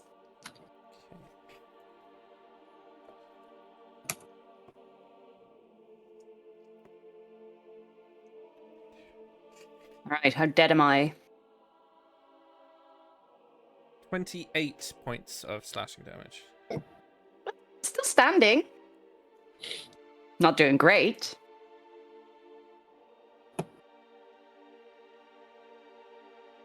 Oh my god, I didn't have any healing spells. Myth, you're up. There's only one again, right? Duh. Okay. I'm gonna walk up to him and hit him with my lance again. Okay. 19. 19 hits. Okay. That is 9 damage. I'm gonna hit him again. 9. Yeah. Does a 14 hit. 14 is a miss. Okay. And then as a bonus action, I am going to walk up to Maribel and lay on hands, healing pool her for the 28 points. You are standing next to her. Oh, then that's her perfect. and the guard are in melee, so you're standing next to her. Oh, so I just put my hand on her head, and lay on hands, and just heal her for 28 points. Okay. What does your healing magic look like? It comes out of my palms as almost a green goo. Oh, Thanks! That just absorbs into Maribel and then disappears after she is healed. okay. How much did you say? 21? 28. 28. Oh, look at that. That's delicious. Thank you. Mirabelle, can you roll a percentile dice, please? Done. And that will be Do you want to get above... 66. Uh-oh. No, I'm kidding. You wanted to get above 50. Oh, all right. So yeah, that's fine. I did that. As you feel almost like a gag reflex before it's sort of shoves back down. Hmm.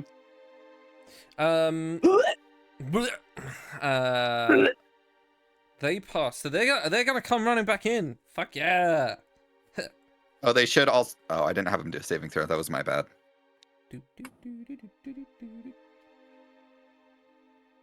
One of them still failed. He's still outside. running away.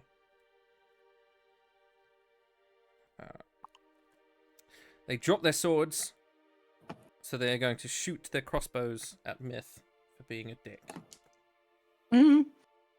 Remember to roll all rolls with disadvantage, For why? because I have the Cloak of Displacement as my magic yes, item. You do. I forgot about the cloak. Well, I mean, that's a 1 and a 3, so I don't think that hits. Nope. The lowest is a 10. Son of a bitch. Oh, okay. 17. That barely hits. Yes! Mhm. And now until my next turn, that person doesn't roll with disadvantage. That is 8 points of piercing damage. And the last one. Oh, he doesn't roll, does he? That is a 21 to hit. That hits. For another fuck you. For another 3 piercing damage. Stupid bullshit. Really don't want anyone to die, honestly. Terrible. He's still outside. Mirabelle, you're up. All right. How many are outside? Sorry. 1 is outside, Just 2 one? are by the door, and 1 is right next to you. Yeah. Okay. Okay. I'm gonna wait with that spell then. Thunder Wave. He needs to make a con save.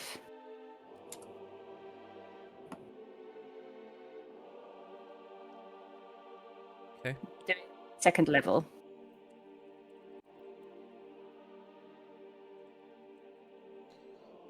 Constitution is... Oh, I really can't read these new dice. It's a good choice, wasn't Not it? so great then, are they? 15.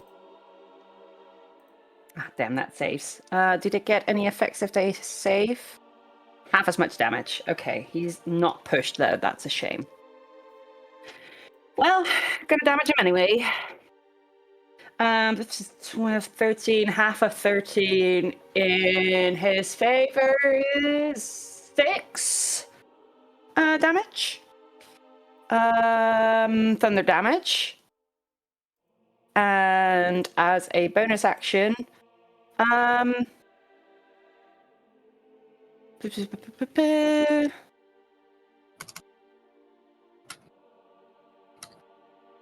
do Mantle of Inspiration and choose myself, Myth, and Abraham as the targets, and they get temporary hit points that I'll have to roll. 12 temporary hit points. And then each can use its reaction to move up to its speed without provoking opportunity attacks. So I'm also going to do that. And I'm gonna go to the side of the room, so not back or forward. I'm going to the side opposite of where I threw the guy through the glass. Okay. How far is your movement? Does that make sense? 30 feet.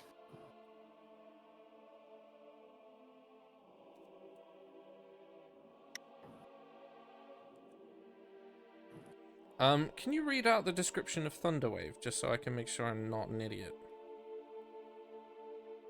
Sure. What did I miss now? A wave of thunderous force sweeps out from you. Each creature in a 15-foot cube originating from you must make a Constitution saving throw. On a failed save, creature takes 2d8 thunder damage and is pushed 10 feet away from you. On a successful save, the creature takes half as much damage and isn't pushed. In addition, unsecured objects that are completely within the area of effect are automatically pushed 10 feet away from you by the spell's effect, and the spell emits a thunderous boom audible out to 300 feet. When you cast a spell using a spell slot of second level or higher, damage increases by 1d8. So I rolled 3d8 because I did it at second level and then halved. Myth, can you make a Constitution saving throw? as you are Yes, I can. standing next to her. Okay. And then I get a +3 to this. 21.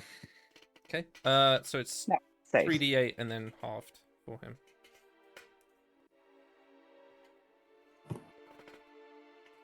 But otherwise, everything else does happen as you said. Sorry, I didn't realize you were that close to me. That's all right. I mean, I did just put green goo on your head to heal you, so. Yeah, I'm just Just a blonde little girl. I'm very stupid. Hey, not all blondes are stupid, alright? Leave my Sabrina alone. Anything else with your turn? No, that's it. Okay, Wait, how many points of damage do I take? Oh, sorry. 6. Thank you for letting me not actually take any damage because it came from the temp HP you gave me. That's great. I love that. Abraham, it is your turn. Yeah. Sorry. How many are left? Like, are they 2 by the door, 1 is right next to Myth. Okay. And the 2 by the door have not been touched, right? Nope, you made them run away. Okay. I see that this is not working. This is making them run is not gonna solve anything. So I will cast fully just giving up any pretense of not being magical. I'm gonna cast Summon Aberration. Okay. For Sure, why not?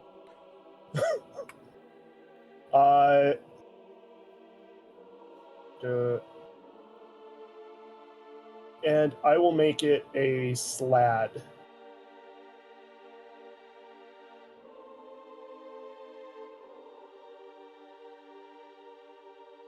So it mutant frog motherfucker appears just over by the 2 by the door.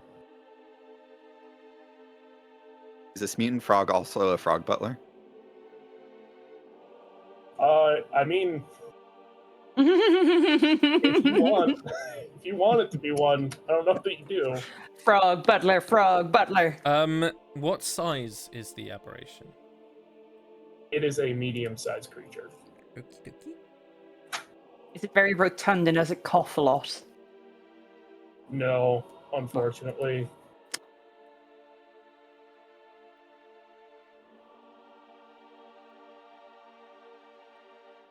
So that's my action. I think it goes at the end of my turn. Yeah. So it and Mustard will go immediately after me. Bonus action, I'll command Mustard to attack the one that's like right near me. Or right near the other 2. Mm-hmm. And then the Slod will attack, I don't know, one of the other 2.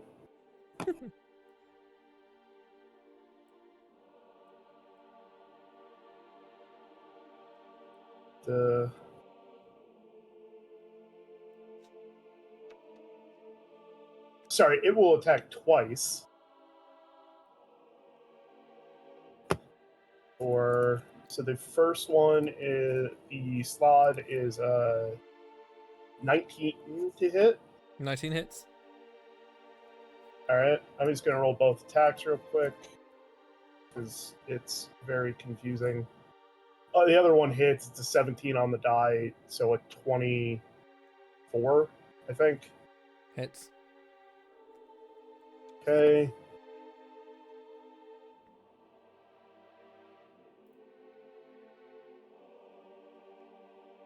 $15 points of slashing damage. Cool. Right? Slashing. Yep.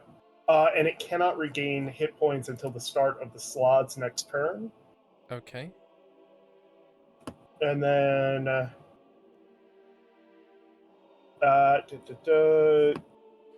Mustard is going to rend, so that is... Oh, God. 21 to hit. 21 hits.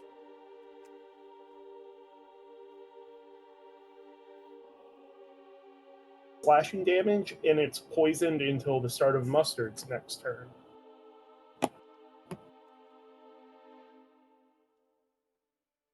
And that will be the end of my turn. Finally. Okay, good lord. We made some fun characters mechanically. So yeah, as you raise up that creature already being there and this new one, you can see some of the crowd are just like moving even further back, like a scooting back into the walls as much as they can.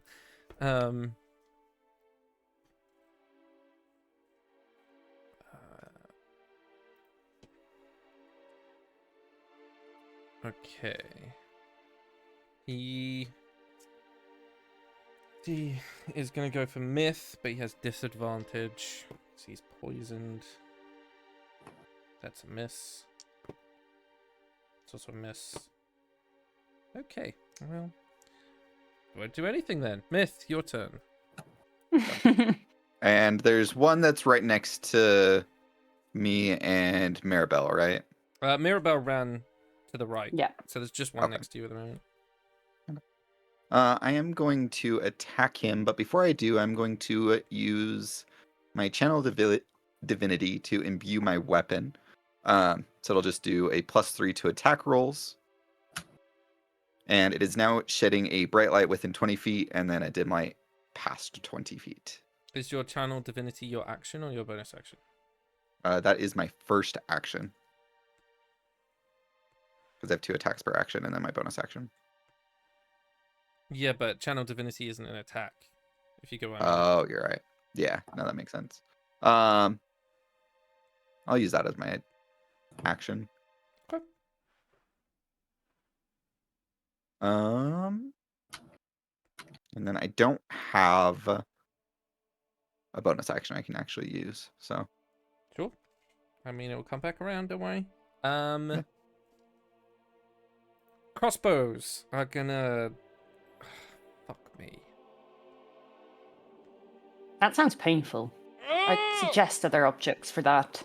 They are both gonna move. If your slag has reactions, he may use it. You slag. Damn it, hold on. He should. If Yeah, it's a it creature, he will should be. be Yeah. able to. Yeah. Yeah, I was just double checking what I could do. Alright.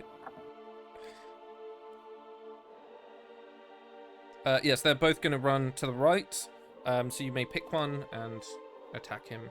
The one he's already thrown hands with twice. Nice. I'll go for him. That's in math. 16 to hit. Is a miss. Okay, and they're both going to fire at Mirabelle, seeing that she's slightly in Sure. front of you. Sure. First one is a 21 to hit.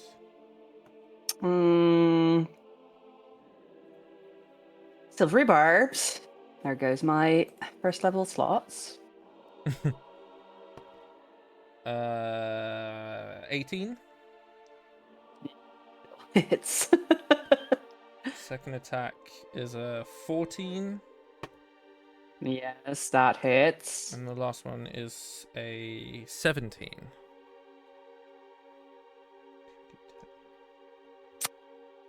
What do you think? I'll go with yes. 13, 14, 23. That is 30 points of piercing damage in total. Ugh. I'm just a small little girl. The other one is going to go for Abraham. First one is a 10. Second one is a dirty 20. I mean, yeah, one of those will definitely hit. And the third one is a 21. Yeah, that all of those will hit. Wait, even the 10? No, not the 10. The last two, sorry. 27 points of piercing damage. That's fine, because you're infinite HP, apparently. Mirabelle, you're up. All right. For my action, I am forced to use Mirror Image. 3 illusory duplicates of yourself appear in your space until the spell ends. The duplicates move with you and mimic your action, shifting position, so it's impossible to track which image is real. If they get hit, I roll a d6 to determine whether I get hit or they get hit. They are creatures unaffected by the spell if they have blinded, blind sight, or true sight. So then they will see through the illusion, I suppose. Mm-hmm. And as a bonus action, I'm going to do finger guns. And I'm shooting at the nearest. Okay. That will be a dirty 20 to hit. That hits. And that will be 11 force damage. Okay. Anything else? No, I think I'm pretty far away already, actually. I don't know if there's a... Are there pillars where I could find half cover? Where I could, perhaps... Not in this room, no. It's pretty open. Maybe I'll take like 10 feet step back along the wall, but I don't think there's much of a tactical advantage in terms of movement here, or position. Okay. That's fine. I can move you for... A little bit back. Each time a creature targets you with an attack, roll a d20 to determine the... Oh my god.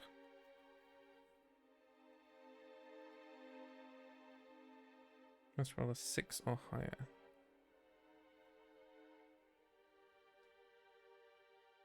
Okay. Well, I mean, they don't know any different, so they're still going to go for you. Or one of you. That is an 18 to attack you, Mirabelle. So I need a d20. D20? Yeah, to see if it hits your duplicate. If you roll Mine says roll a No, d6 for each of your remaining duplicates. They changed it in 2024 to make it easier. Oh, for of course they did.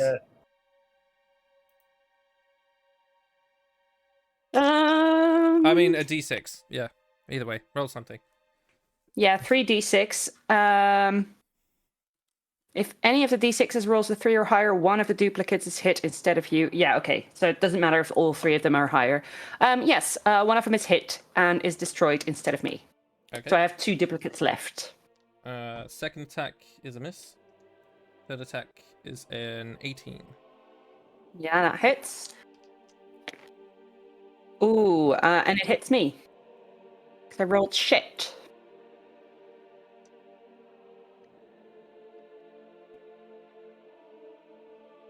To roll a con save for my concentration. And that depends on the damage. That is... I can't do maths. 10 points of piercing damage. Succeed my concentration and I'm still standing. Sweet. Abraham. Nope, not Abraham. All right. Yes, Abraham. Nope. Oh, maybe. Yes, it is you. All right. For my turn, I'm going to Mind Sliver the one that I've been hitting with Slab. Yep. So it needs to make it an intelligence saving throw. They are not very intelligent. They are just simple soldiers. 6. It'll fail. So that's 6 more psychic damage. Subtracts a source. d4 from its next saving throw. Got it. And then bonus action, command mustard to attack the one that's whichever one's nearby. If none of them, I will send him up to the one that the Slad's been going at. There's one still next to Myth. Okay. Mustard will attack that one. Slad will go after the one that I just hit. Let me roll for the Slad real quick.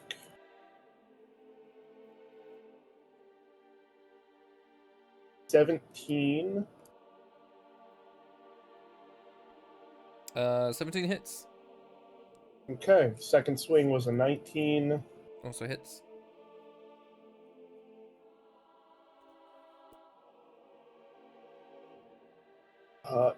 Math is really fucking hard.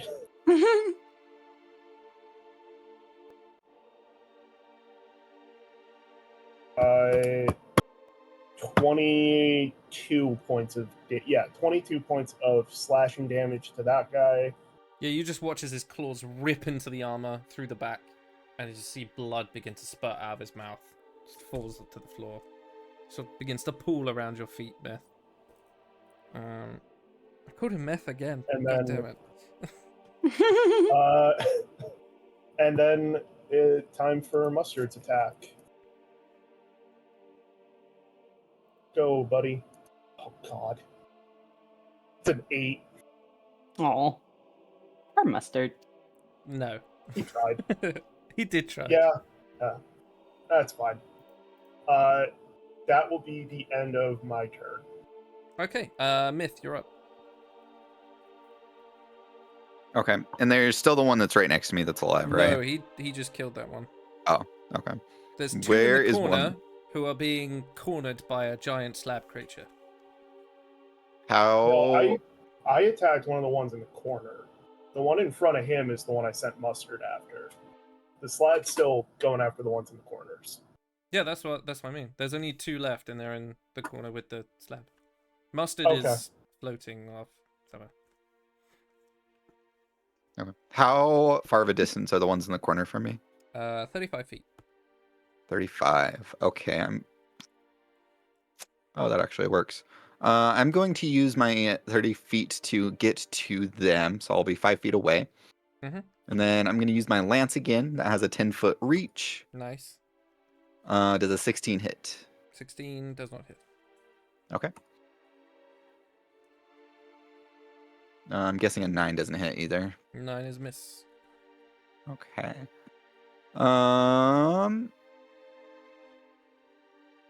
Let's see. And that is all. Okay. They took their turns. Mirabelle, you're up. All right. I'm going to cast Charm Person at 3rd level. First of all, I need to make sure that I am within range. I have a movement speed of 30 feet. I know I'm a little bit in the back, and it has a range of 30 feet for anyone I can see within that range. I'd say you were am close I enough. able? Yeah, you're close enough. Okay, I would like to charm 3 of them. I think the 4th one is still outside, or have they entered now? He's gone. He's Okay. not coming back. Perfect. They have to make a wisdom saving throw. Okay. Oh shit. 18. All 3? Is it on all 3 of them? Yes, Ooh. because I cast it at 3rd level. I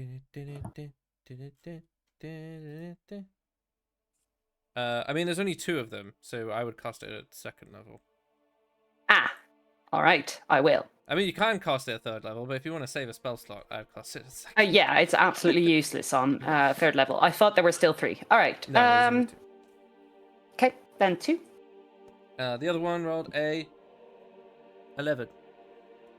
He fails, so he's charmed. Okay. The other one saves.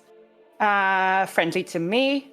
That is up to you how much he will abide by that, and how if he's going to attack Abraham and Myth. That's up to your discretion. And then as a bonus action, fucking finger guns. Pew pew. I will have my gun. That is a dirty 20 to hit. Not the charmed one, obviously. I'm going to Um, cast it on the other one.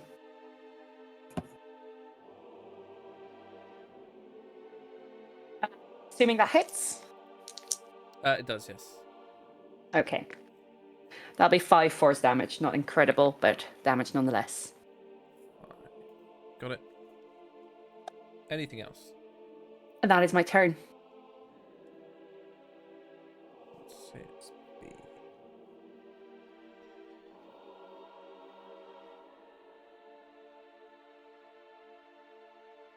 I mean, rules as written, can't harm the charmer. Can't attack the charmer. Can't target the charmer with damaging abilities. I'm gonna target Abraham, because he's a penis. But it is your go, Abraham. Not the giant fucking slab that's been tearing through. Well, he's always in melee range with them. And they dropped their swords because you scared them. So it's always like... Yeah, I will,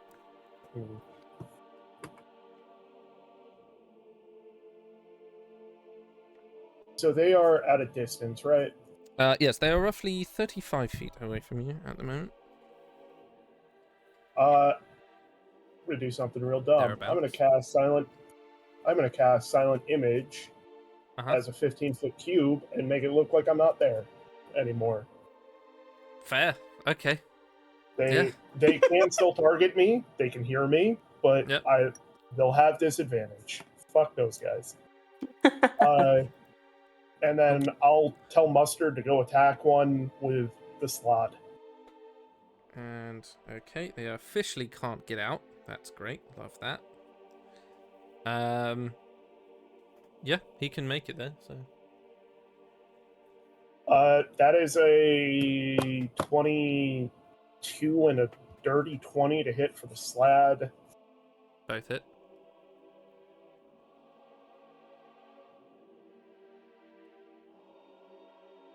More points of slashing damage, and then see Mustard. That's a 19 for Mustard. Yeah, he just jumps onto him, begins gorging through, chomping through the armor. He is also dead. Alright, there was only one left. Which one was that? That's the entirety of what I can do.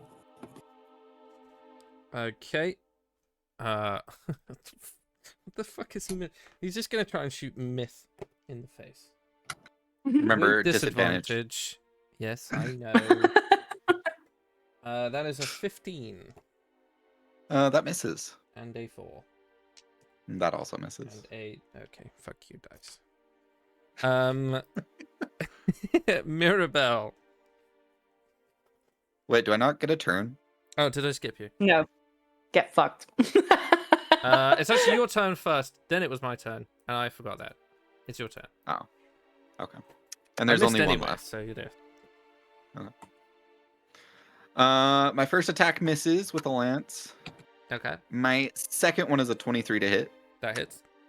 Okay. So that is 7 points of... What kind of damage is this? Piercing damage. And then since my weapon is imbued, it takes an additional 3. So that's 10. And then as my bonus action... Oh. Can I do my bonus action, or did I already kill him? Oh, no, he's still up. He hasn't been touched this whole time. I am going to use a second level Divine Smite. Nice. And he takes an additional 10 damage. I love Divine Smite. Okay. Yeah, he's looking pretty hurt. Mirabelle. All right. I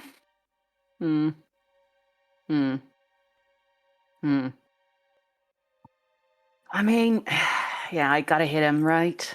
I gotta hit him. I'll do Bardic Inspiration on Myth again. Oh, have you even used it? Because maybe then I won't. Nope. Just give it to Then me. I won't. Yeah, but he was like, don't do it. So I was like, yeah, maybe not. I'm So gonna cocky. use Oh, catapult. I said that mostly because I don't have anything I roll to hit with. Yeah, I have almost only saving spells as well. Choose one object weighing 1 to 5 pounds within range that isn't being worn or carried. Might there be a cup on the floor of someone's dropped goblet of wine? I will. I'll have a think, but yes, there will definitely be something on the floor. I'm going to hurl it using my catapult spell. To the last guy, they need to make a dex saving throw. Of course. 6.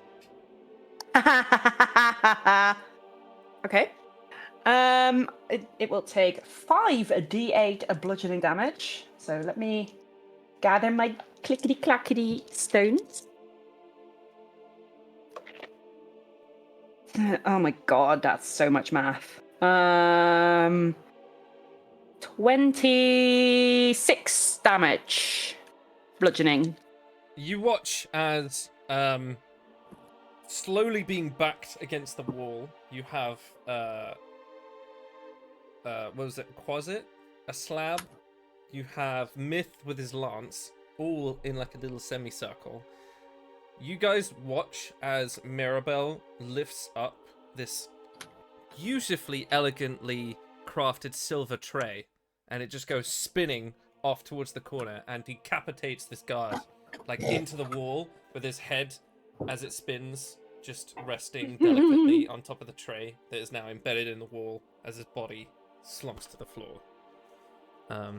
You are out of initiative. Okay. The door in which the others ran through, you hear it slam shut and like a soft click. But you are free in this room with no one else to interrupt you right now. I immediately, after the adrenaline is starting to wear off, a little bit at least, fall to the floor because I have 3 HP left. And so Mirabelle's just like clutching every part of her body that hurts and has lost her girly composure. She's like hair tousled, sweating, some weird infection in her neck, trying to regain herself. I'm gonna walk up to Mirabelle and cast Cure Wounds. Abraham will snap, the slot will disappear. Mustard turns invisible and comes back to join him. And I'd like to take a look around. You said that the only way, like, we're in a room that only has the one door, right? Yep. How high up are we in the air? You guys are on the 2nd floor, so it's about 15 foot up.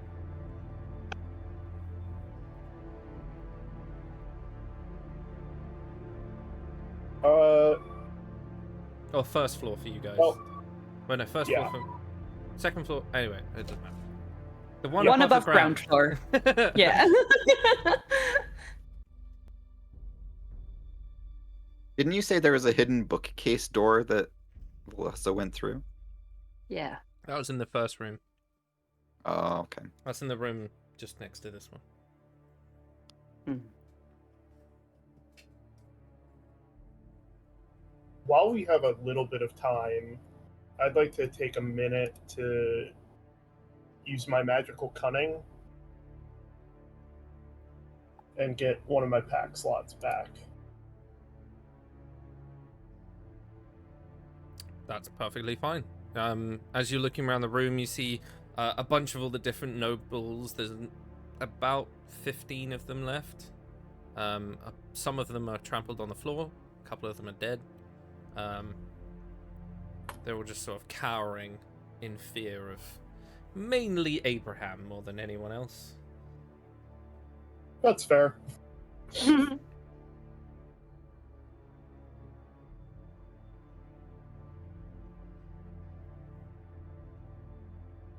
Well, look, we ain't going out the windows without breaking some bones, so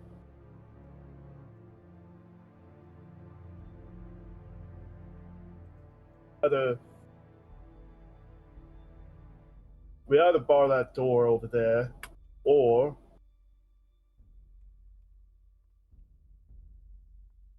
we try to make a run for it. Well, I'm not exactly opposed to running because whatever happened there, I'm not sure we can just take that. I mean, we should probably gather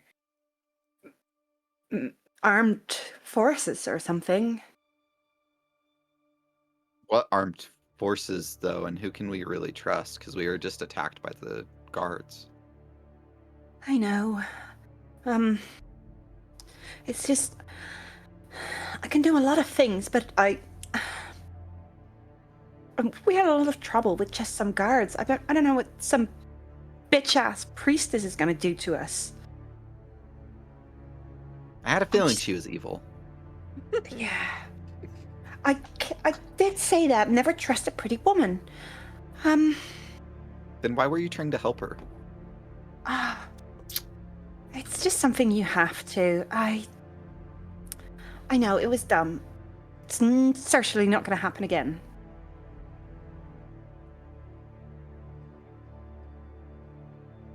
Right. First, let's maybe get these cowards out of here. And I sort of vaguely wave towards the leftover nobles. Yeah, I will turn to the nobles and kind of slam my cane walking stick, whatever we're calling it, on the ground. All right, listen up here, you fucking lily-livered lot. If you want to get out of here alive, we're gonna have to make a run for it. You've seen what they'll do to us if we don't. So everyone, get orderly, help those who are hurt, and we'll hopefully make it out of here alive. All right?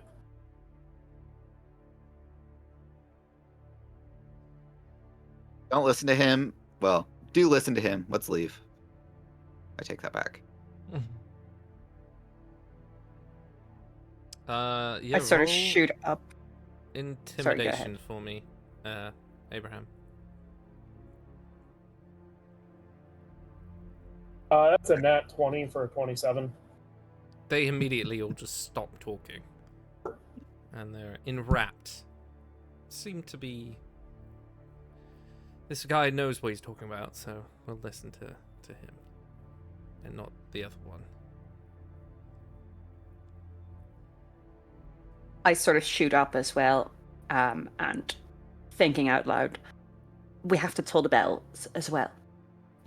Anyone with any loyalty to Obscurium will be at alert, high alert when they hear the bells.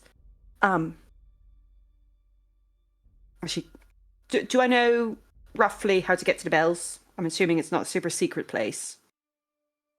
No, unlike the Obscura you came to know, there are a couple of guard towers around the city, one of them being pretty close to the Grand Assembly. There is one in this conclave of buildings. There is a tower on the far left-hand side. You guys are on the right. On the western side of the building, there's a tower. It does have a bell at the top of it. Yep. Yeah, but like I said, there are a couple of windows in here, and only one door, which has been, as far as you're aware, locked.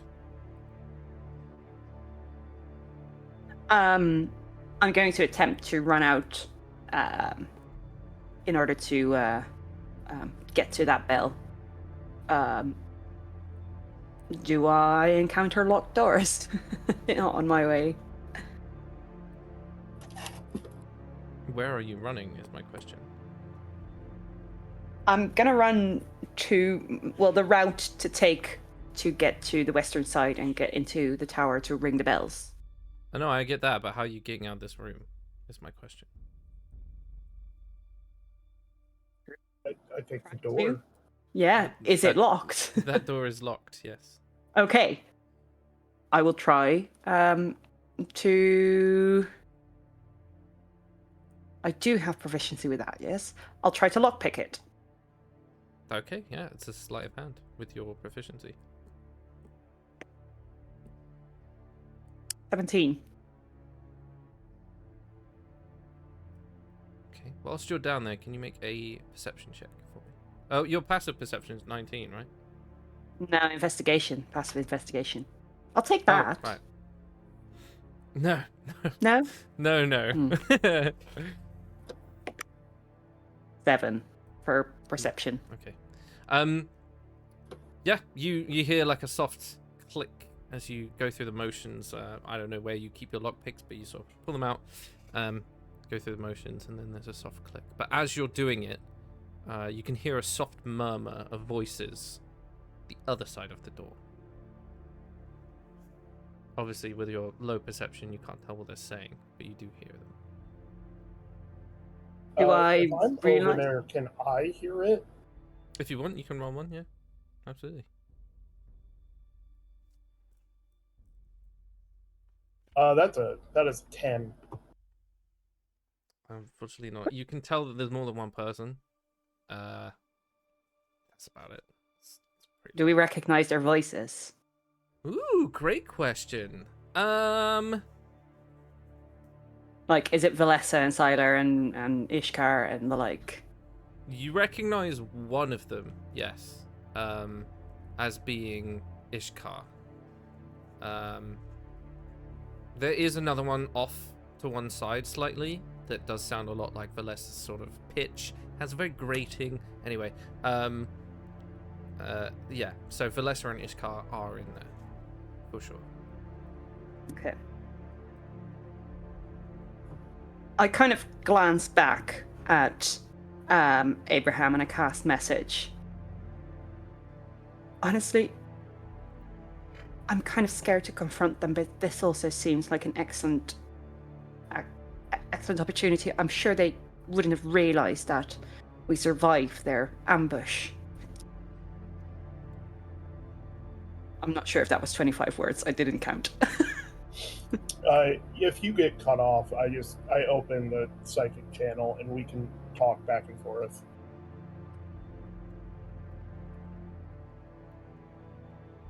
Fuck. Well, look, we got two options here. We send this lot out first, stay in the back, use the momentum to our advantage. I don't think the goody two-shoes is going to like it, but it's where we are. Or we plan to hit them hard and hit them fast. Question for the DM, how well do I know this place? Do I know that where they are behind, if there is another way out? Or would they need to go through that door? So the room you were originally in, where the other room is, there is one door that leads obviously back into the Grand Assembly. There is one that leads downstairs, down the chapel, and there are a bunch of exits. Yeah, and the room that Valessa and Ishkar are in, I mean, is it just a singular room? Is it a hallway? Can they go further through? That is that room. So you're in one, they're in this one, with the sort of grand hall and the stairs down. And then Siler and Aravel just sort of dipped out. Okay, I'm very bad at spatial thinking. They can take other doors than the door that we hear them behind. Yes. Yes, okay. Then I'm not going to do what I wanted to do.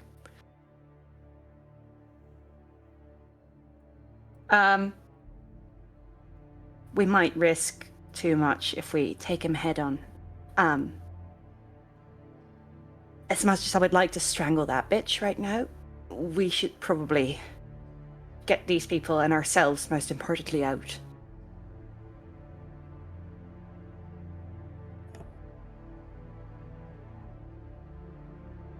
I'm gonna continue my journey towards the tower. Or do I have to pass through the door where they're in? Okay, then I will do what I was planning to do. I will reverse my thoughts, and I'll say, we'll have to get through them one way or another. And I will create an eldritch cannon in front of the door. Okay, I can see where this is going. Yes. It is a cute little cannon with golden filigree feet, and it's stomping in excitement. And is the door locked? It is locked, yes. I will try and lockpick it. That is not a dirty 20, that's a 19. Yeah, it is now unlocked. So I will unlock it, and then I will pull it open towards me, hoping that works with the direction of the hinges. Okay, I'm going to push it outward and step out of the way. Okay. And I'm going to immediately use my bonus action to fire at whatever's behind that door with the Eldritch Cannon. Okay. Roll to hit. They need to make a dex save, whoever is there. As you open that door, there is a noble you'd seen earlier. He's quite young. There's a stamp of a black fish on his tunic. You can see he's sort of shuddering slightly. And as he turns, you see like the soft glint of a fang before he is obliterated out of the way by this cannon that just erupts down the corridor. He failed. Collateral damage, I suppose. In I'm sure front you of don't now mind. is a very long hallway that you know leads into the Grand Assembly, and standing at the end now is Ishkar and Valessa, who are sort of talking to each other as they turn their heads, and this massive eruption of magic. That's crazy.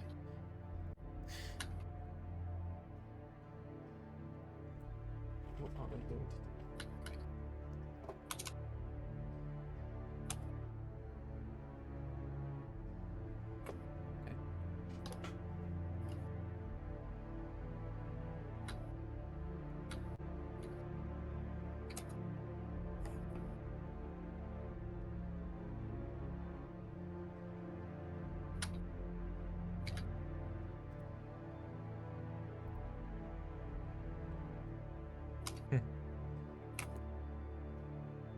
What are you laughing about? He's about to do a squad kill of us three. Can you all make dexterity saves for me, please? Shit. I would like to see him try. Are they 15? within 10 feet of me? No. Oh, they are, yes. I thought you meant the... So you get a +3 to your save. 13. No, 5. doesn't go down. 17. Oh, that's not true. 10. Still not great. 13. Okay, anyone that got less than 15 is a fail. Yes. So All the of two us. people that don't know. Oh, sorry. Abraham saved because he got a 17. Yep. Oh, yeah. I misheard. the man who should not live through any of this. Our tank. Abraham the tank. Just kill me already. I don't want to kill you. I want you to survive and become like the... I've been trying to keep You're not really behaving like someone who doesn't alive. want to kill me, I have to say. Well, you all take 29 points of fire damage. I'm as down. the Holy floor shit. underneath you erupts into flame, you watch as Ishkar has raised a hand. You and 6 other nobles fall through the floor to the lower floor, just hitting it with a dull thud as the ash rains down around you. I mean, to give props to you, not props, a silver lining is, you're down a floor and there's a bunch of other doors in this room. So now you are on the ground floor of the old chapel. There is the entrance of the old chapel on one side. There is the entrance to the catacombs. The stairs that lead back up to the second floor, and another door that leads into the Grand Assembly as well. As you assume, Valessa and Ishkar go off and do whatever they need to do.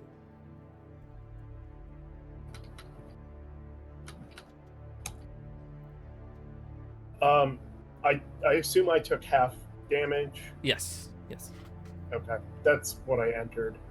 I will throw up a very quick silent image over the hole to make it just not really look like anything. I just don't want them to be able to see down and like shoot us. Sure, yeah, that's fucking great, actually. Cool.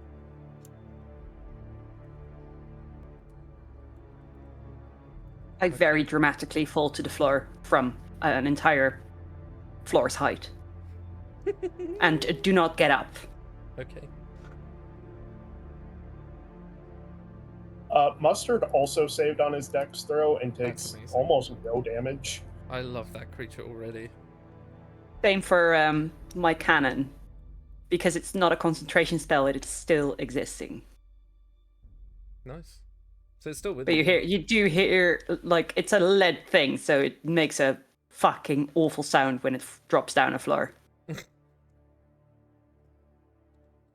The giant clunk. Gonna cast a first level Cure Wounds on Marabella again. She heals for 10 points this time. Hell yeah. Oh my god, I'm such a problem child. I'm just glad I have healing spells. I just realized that I didn't I'm have glad any that healing one of you spells as a did. bard. Yeah, because we don't have any healing potions either, because it's just a one shot. So I could do literally nothing about it. Very, also, very no bad. one would be prep. like, oh, let me go to this council meeting. Let me just bring some healing potions. Yeah. Well, maybe Abraham. Yeah, but, Abraham would, yeah. He was a little light. Oh no, no. Abraham fully assumes that no one's going to touch him. Nice. Love it. So yeah, there is maybe just after like this silence following the explosion as ash sort of rains down on all of you. This has been applied. Abraham's not exactly an up and up businessman. Does he know if the catacombs could lead out, like into anywhere that's not here? Roll me. Well, it depends. Would he be relying on his assumption, or are you trying to think back to if he has ever seen documents explaining the catacombs? I think he is like running through his mind of all of the less than legal things he's done and had to probably sneak in and out of everywhere. Roll me an insight check. Sure. It's a 25. You would assume that the catacombs are vast and thus must lead to many a place where people may bury their dead. Ironically, one of them being the Temple of the Luminary, but, you know. Yeah, I turn to the nobles. If assuming any of them have survived the fall and whatever fire That is shit an excellent just question. One of them is alive. The rest are still upstairs. I turn to the one lucky one who's not about to die. All right, go through the catacombs. You'll find your. I give very basic directions of like, a couple of turns that will at least get them out of here. Mm-hmm. That'll take you wherever. When you get there, go. I'll give him like no, fuck him. Go home. If anyone asks you on here, we'll work out what this costs you later.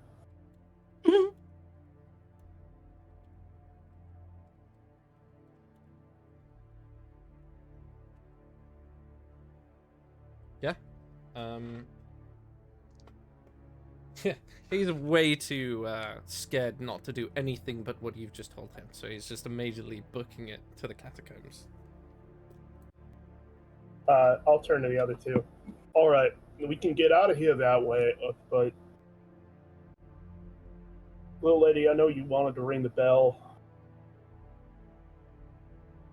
We can find another bell outside, or if we really gotta ring this one,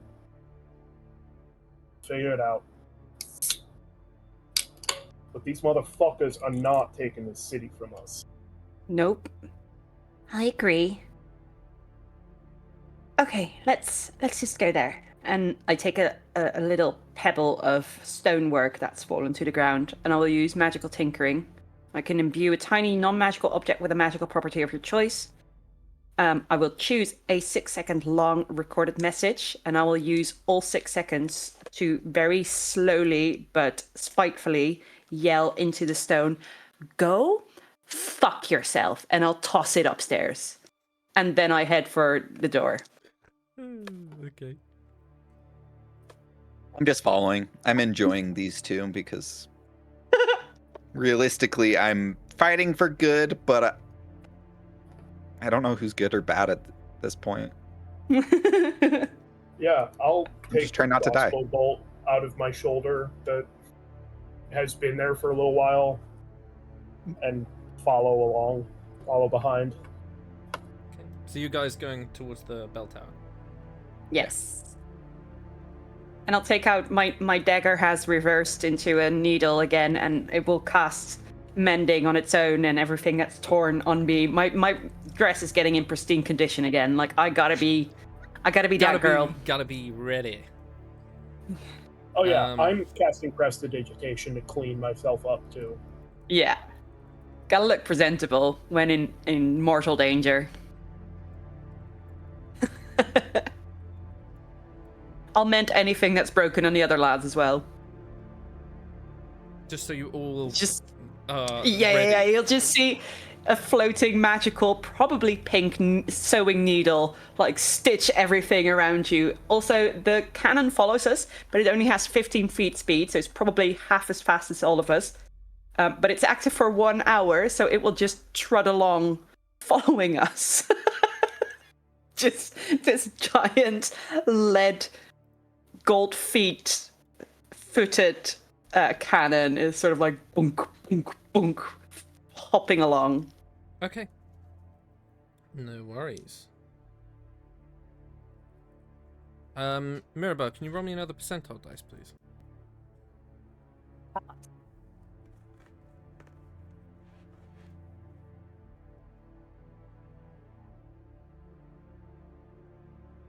$30? Okay. I'm very confused on how percentile dice work. Okay, so I rolled a 0. Okay, listen, I have a 30 and I have a 0.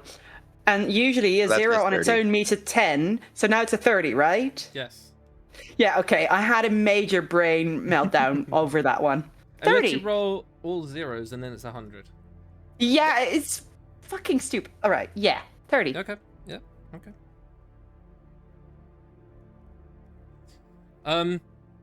Yeah, so you creep from the ruin of the chapel back towards the assembly hall.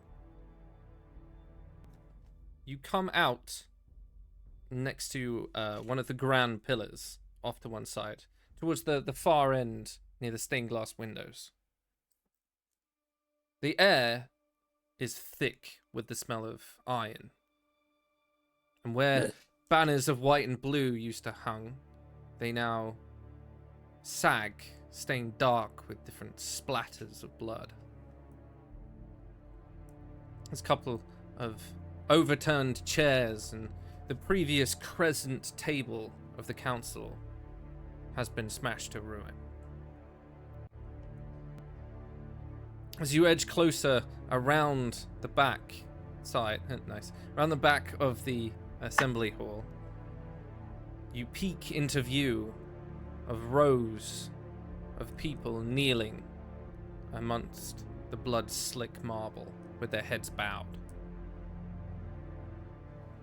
As you come round, you can see up to one side where the Chancellor used to give in the daily mantra or whims of Lord Obscura, hanging from the statue of the luminary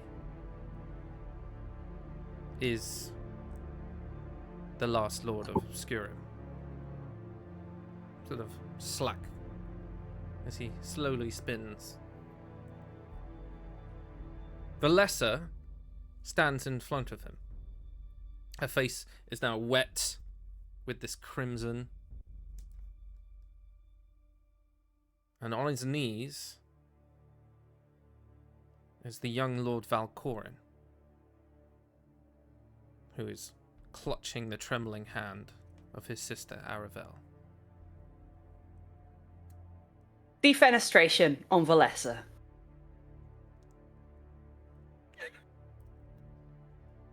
There's probably a stained glass window near them. I've decided there is. Counterspell. Ah! This bitch. Hunger of Hadar on the group of them. Nice. Oh, another counterspell from Ishkar. Are either of you wanting to make this stealthy in any way? That is one of the few spells I can't make stealthy. No, Oh but wait, I mean, no, if you... never mind. They can't do counterspell. Sight, no, I'm going to hypnotic pattern. Sorry. It's so if you want, you can try and cast it from the shadows and make sure that they can't see it. They can feel the magic coming, but it determines whether or not they can see where you guys are. All right. So if you want, I'll you do can it roll stealth sneakily. checks. All right. Yeah, why not? This is the. What Are you sure you want to level- do that? what level counterspell did Ishkar cast? 5. Okay, well, fuck me, I guess. It said dirty 20 stealth roll for me. 13 for me. You guys are so lucky. Let's Valessa. It does not seem that they heard you, but if you can give me...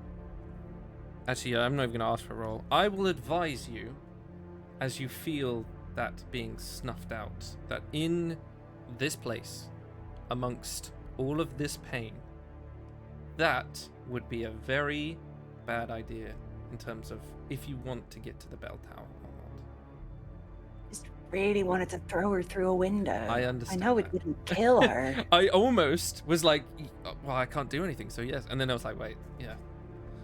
It would have been so Okay. funny. Just reverse it. She doesn't know it was stealthy. She can't counterspell what she doesn't know is coming. So as you're looking at them, they are standing atop this dais, as you saw it in the campaign. And you guys are now on the western side, hiding, and the door to get the fuck out of here is like 10 feet to your right, as you're looking at them. We can either leave or fight, is what you're You can saying? either leave or fight. I was about to say that standing on the other side of Valessa is the previously seen twins, who are now adorned in that same blue armor that has been completely awash with red. They are head to toe covered in blood. I'm going to use, assuming I can cast a new spell at this point, I'm going to use Psychic Spell to cast Silent Image, covering 5 foot away from us and then to the door. And fucking, Abraham's booking it for the door. I don't talk to the other two. They've just countered my magic. I've never seen that before. That's not good. Okay. Yeah. Oh yeah, I'm following. I'm following Big Scary Warlock Man, because if he's running, I gotta run. Myth is gonna go out guns blazing. He's gonna try and get him. As you, 3 of you, creep past that door and out, there is a pause between the 2 buildings where there's a sort of river that runs underneath and like a small stone bridge. And we watch as you guys go across. For everyone else who lingers as we watch them leave, us above the table,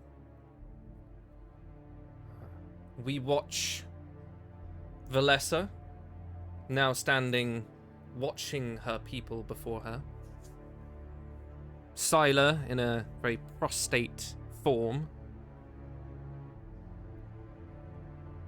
and the twins of the new house of Draz, who stand near Ishkar, ever scheming, as the beginnings of the new Council of Obscurum are shown to us.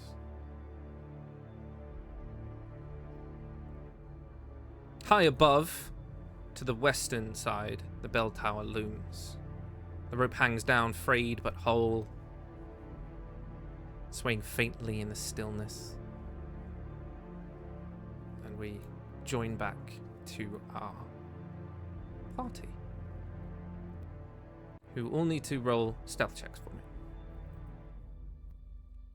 As you enter into the final building of the Grand Assembly, which we later become known as sort of Valessa's place, where she likes to chill out, you can see guards in this room are adorned in crimson armor. The emblem on the chest plate is a very simple black mouth, open wide with fangs. Their eyes are a bright scarlet, and they all have veins of black that seem to crawl at the sides of their face. If you would like to nominate someone, you can make an Arcana or a History check. I suggest me as history, unless someone has +9 or higher. Nope. I was about to say, not me. Yeah, I have a +1 to both. Yeah, my highest are intelligence and charisma, so... yeah, I know I'm contested on charisma, but intelligence I'm probably the highest. That is... it's so hard, 27 on history. You are not a big believer in bedtime stories, or myth, or legend. The simple fact that people can control magic is just a more archaic form of science for you, for which the mysteries will be unraveled in time. The darker side of things, you've heard of people experimenting. Dark entities do exist in this world,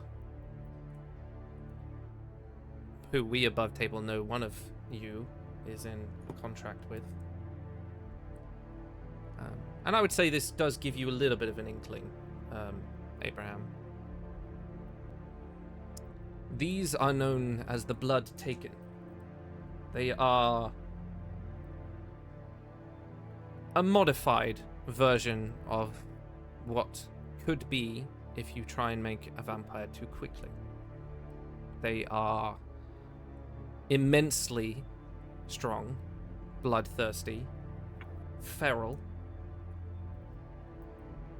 They have the mind of a man and the hunger of a beast, and they only live for a few weeks. That is the cost of such power. They mainly rely on hearing, though their eyes are good enough to make out shapes.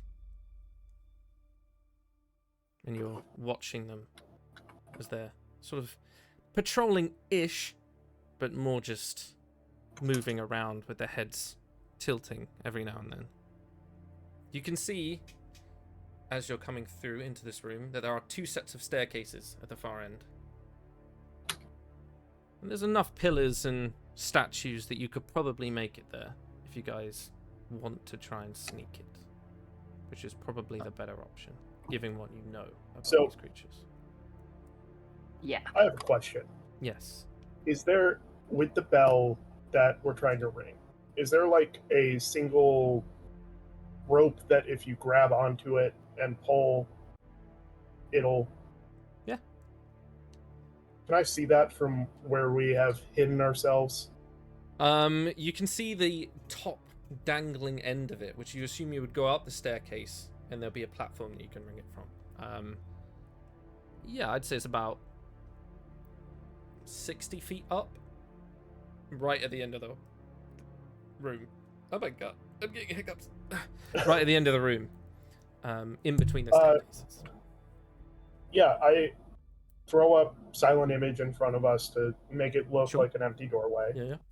And then I will tell Mustard to go invisible. And because I have investment of the Chainmaster, he has a fly speed. And tell him to just fly up there and ring the bell. And whisper to the other 2, get ready to run. Okay. I was born ready. As far as you're aware, there is only one other way out of this building from where you are right now, which is to go back the way you came and out through the grand doors, which last you saw were still open.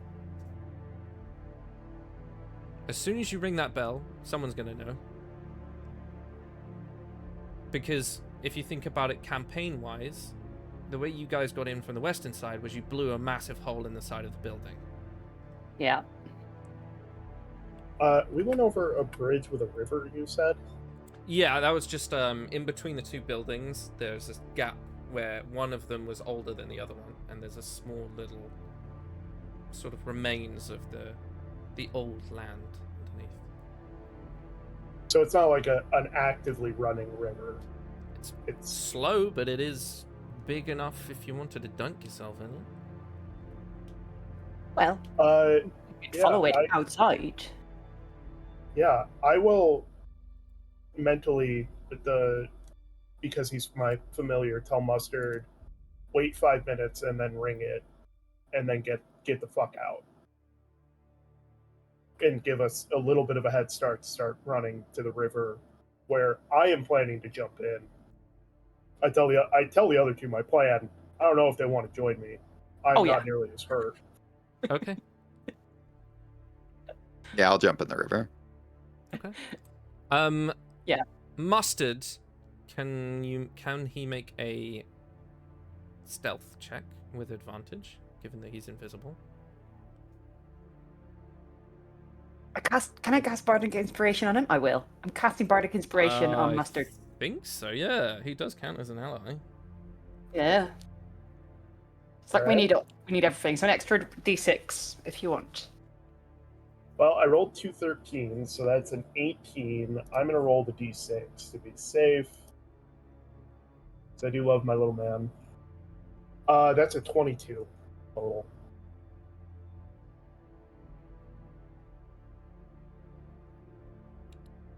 You watch as the shimmering form of this closet makes his way over to where the rope would be. Is that when you guys are going to start moving? As soon as you tell him? Are you just going to do it and then... Yeah, I'm very much hoping that he can figure this one out himself. He gets right towards the end before he begins to move upwards towards where the rope is. And there's a flap of his wings, and you see parts of the floor where bits of small dust and, I don't know, whatever residue, sort of move ever so slightly. And one of the blood taken, just the head snaps almost immediately to where he is. As the three of you run to the river, Mirabelle, can I have a wisdom saving throw, please? You can. With disadvantage. Yup. Still get a +3 because you're within 10 feet of me. I was gonna ask. Natural 1 for a 4. Okay. Would also like to ask if perhaps my cannon has arrived in this time. What's his speed? 50 feet, so half hours. I would say he's I would mainly about... like it to be a distraction. He'd be halfway, so he'd be behind the dais at the moment. Yeah, so but we had a in the little bit of main- a he'd be- pause. Yeah, he'll be in the main hall, right behind the statue. As long as he's a distraction, because it's a loud fucking lead thing, and it's just gonna shoot whenever it's attacked by it. I mean, that's not true. I think I have to control it, but I like to think that whenever it gets attacked, it just blasts. We know they're not gonna die, those 4, so might as well. Insane retcon, we kill them. This weird clawfoot cannon just killed the 4 BBEGs in one go.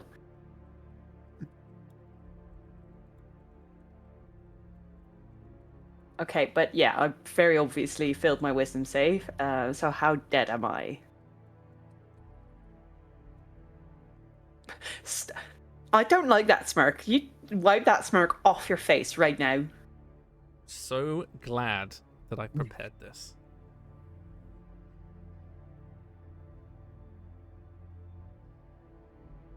We watch as a camera, as the three of you make your way back towards Making my way this small downtown. Walking in-between fast. portion where the bridge is and the softly running river. Abraham, you can see that it sort of dives beneath the earth and then continues. And you'd seen in the Grand Assembly there is a portion where it keeps going and then sort of portions out into what's known as the riverway that runs through part of Obscura. You know that betting on a good time, you might as well just jump. Best effort. And we watch as the invisible Quasit begins to fly closer and closer. It's great leathery, I don't know, wings. Its hand clasps the rope as beneath it, a blood taken leaps and begins clawing, separating flesh, rending blood from bone. As a torrent of this, I don't know where Quasit's blood has. And then we hear the great crashing of a bell through the night. Its toll shuddering through the Grand Assembly. Valessa is mid-sermon at this point to the Lord of Torment before she is thrown 15 feet forwards from the blast of a concussive force of a very small cannon sitting behind the statue. Yay!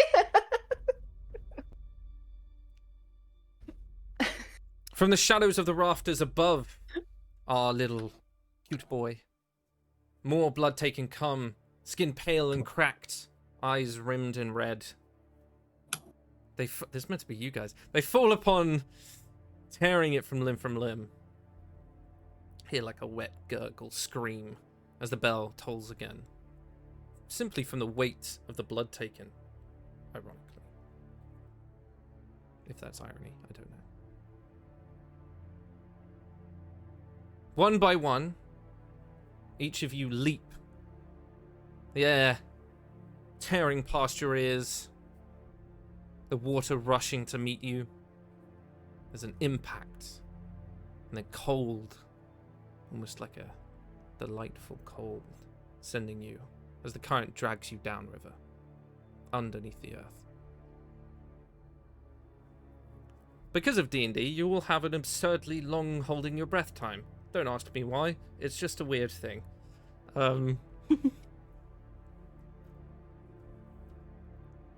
However, Mirabelle, as you are the final one to leap, your feet freeze in place. There's a cackling cough behind you. As you watch as Valessa, standing up, wiping the soot from her eyes, mouth, whatever. You can notice there's a deep red mark in her robe as she is suddenly next to you. Her beautiful red eyes as her lips brush your ear. Her breath is cold as the grave. Now begins the night, my child. And you are his to share it. As the pain fades away,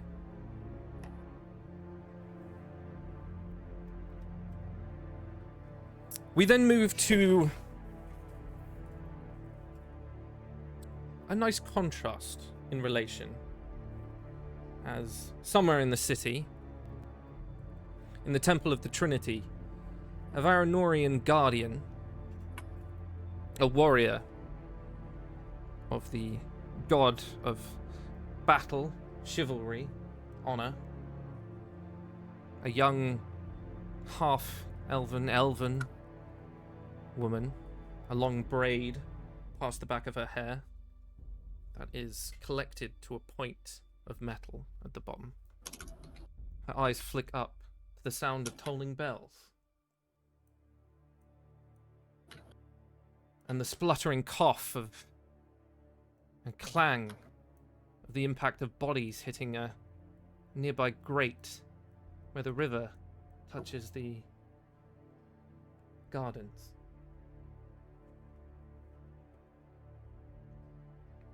Before we end, what becomes of Myth and Abraham? Do they linger in the city? Have we just not seen them? I think Abraham connects with the rebellion through the underground network he's built, and that's the genesis of where the safe houses that they come to use come from. He opens his he's in spices. That is 1,000% smuggling. So he is smuggling in weapons. I imagine he gets caught at some point and is not alive after 10 years, but he is absolutely helping the rebellion, fighting off Bellini's cousins for control of the docks. I will even go as far as to say that there were networks of smugglers that began that are now known as spice runners. They carry the symbol of a certain spice on their shields and their emblems and their tunics in reverence to their former leader, who is no longer with us. And they were instrumental in helping the Lucky Shell Corporation remain a footing and aiding to turn their mind against Valessa, even though they wanted their money.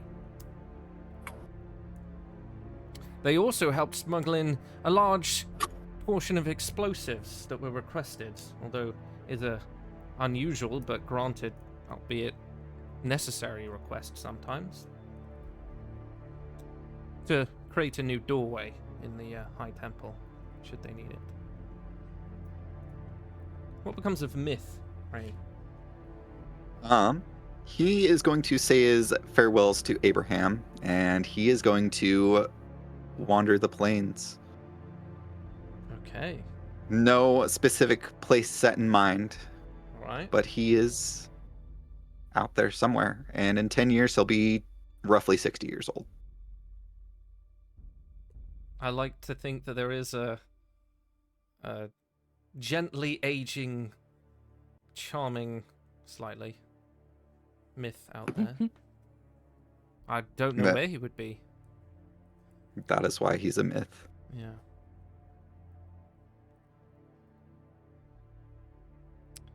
The consortment known as the Big Four, as we called them, or the Dread Council, were originally intended to be a muster of 5. Thanks to the efforts of a certain tinkerer, one of the twins never made it. Mostly. Until she was revived to do someone's bidding. Borokin took that to heart and thus decided that all of his army should carry on forth with sufficient defenses against fire damage. However, a certain blonde bombshell, shall we call her,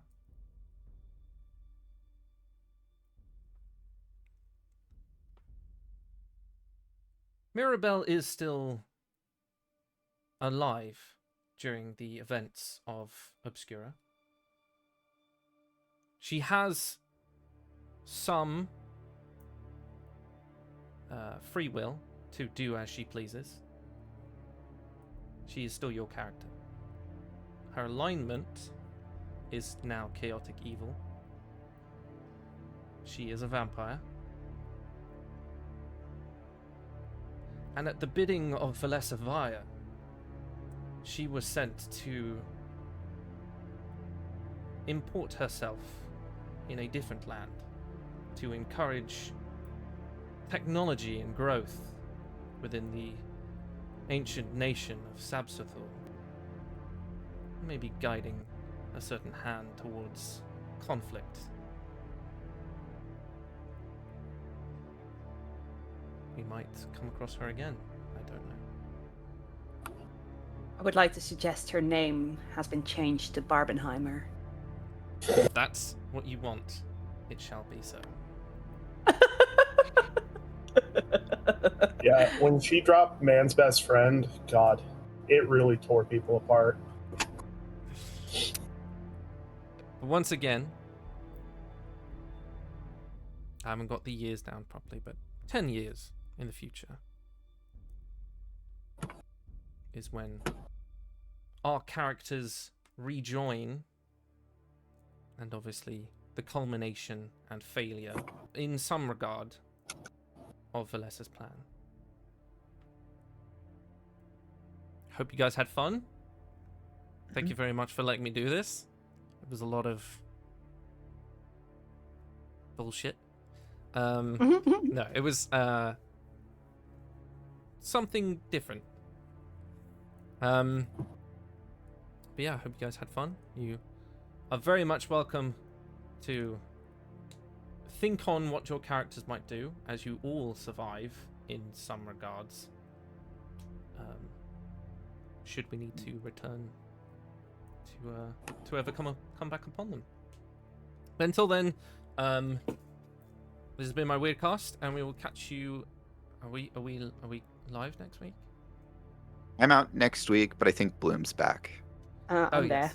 So We'll catch you on the next one as we continue our stream of one-shots. I don't believe I'm DMing the next one. I think it might be Blue. Yeah, I think it's going to be Monster of the Week. Woo! How exciting. And I will be playing for once, which will be interesting. I know. But until then, thank you very much, and we will see you again. Say goodbye, guys. Bye, guys. everyone. Goodbye.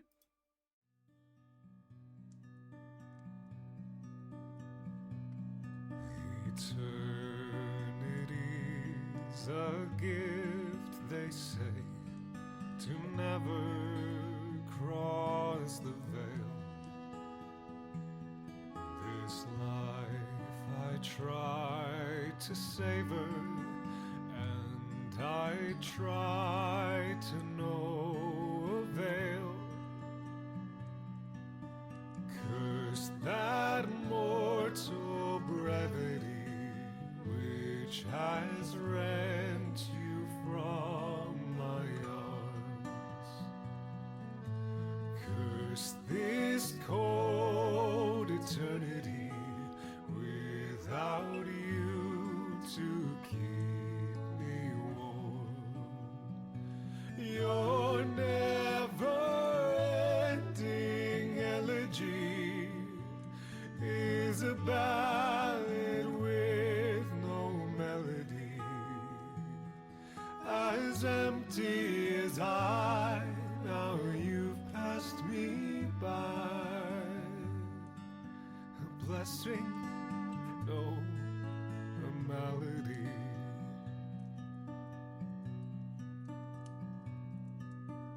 Why do roses bloom in spring, only to wither and die? You were all that was good in me. Now back to darkness go I. Take with you my sanity, better madness than the pain of my want. All my effort is vanity, and I hear the ravens taunt. Your never-ending elegy is a ballad with no melody, as empty as I. Now you've passed me by. A blessing, no, a malady. My eternal malady.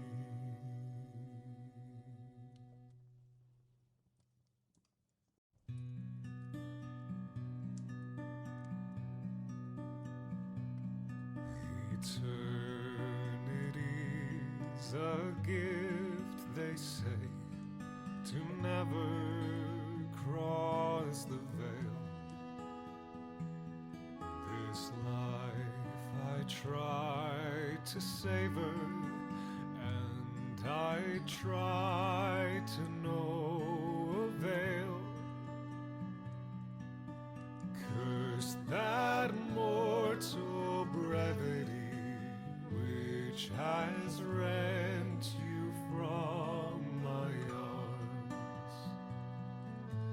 Curse this cold eternity without you to keep me warm. Your never-ending elegy is a ballad with no melody, as empty as I. Now you've passed me by. A blessing, no, a malady.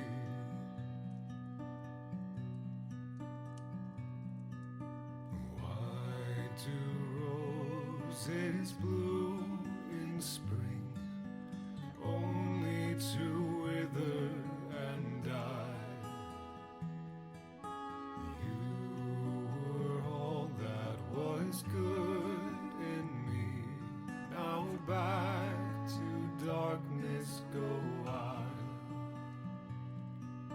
Take with you my sanity, better madness than the pain of my want.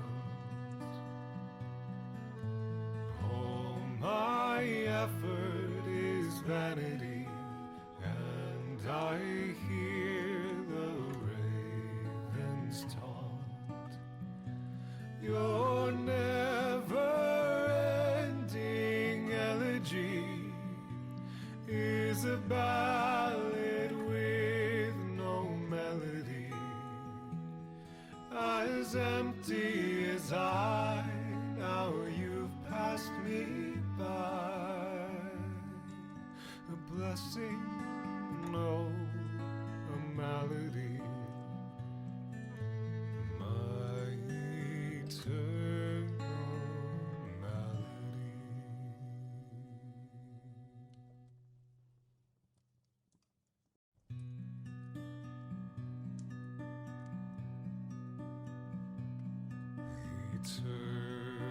Eternity's a gift, they say, to never cross the veil. This life I try to savor, and I try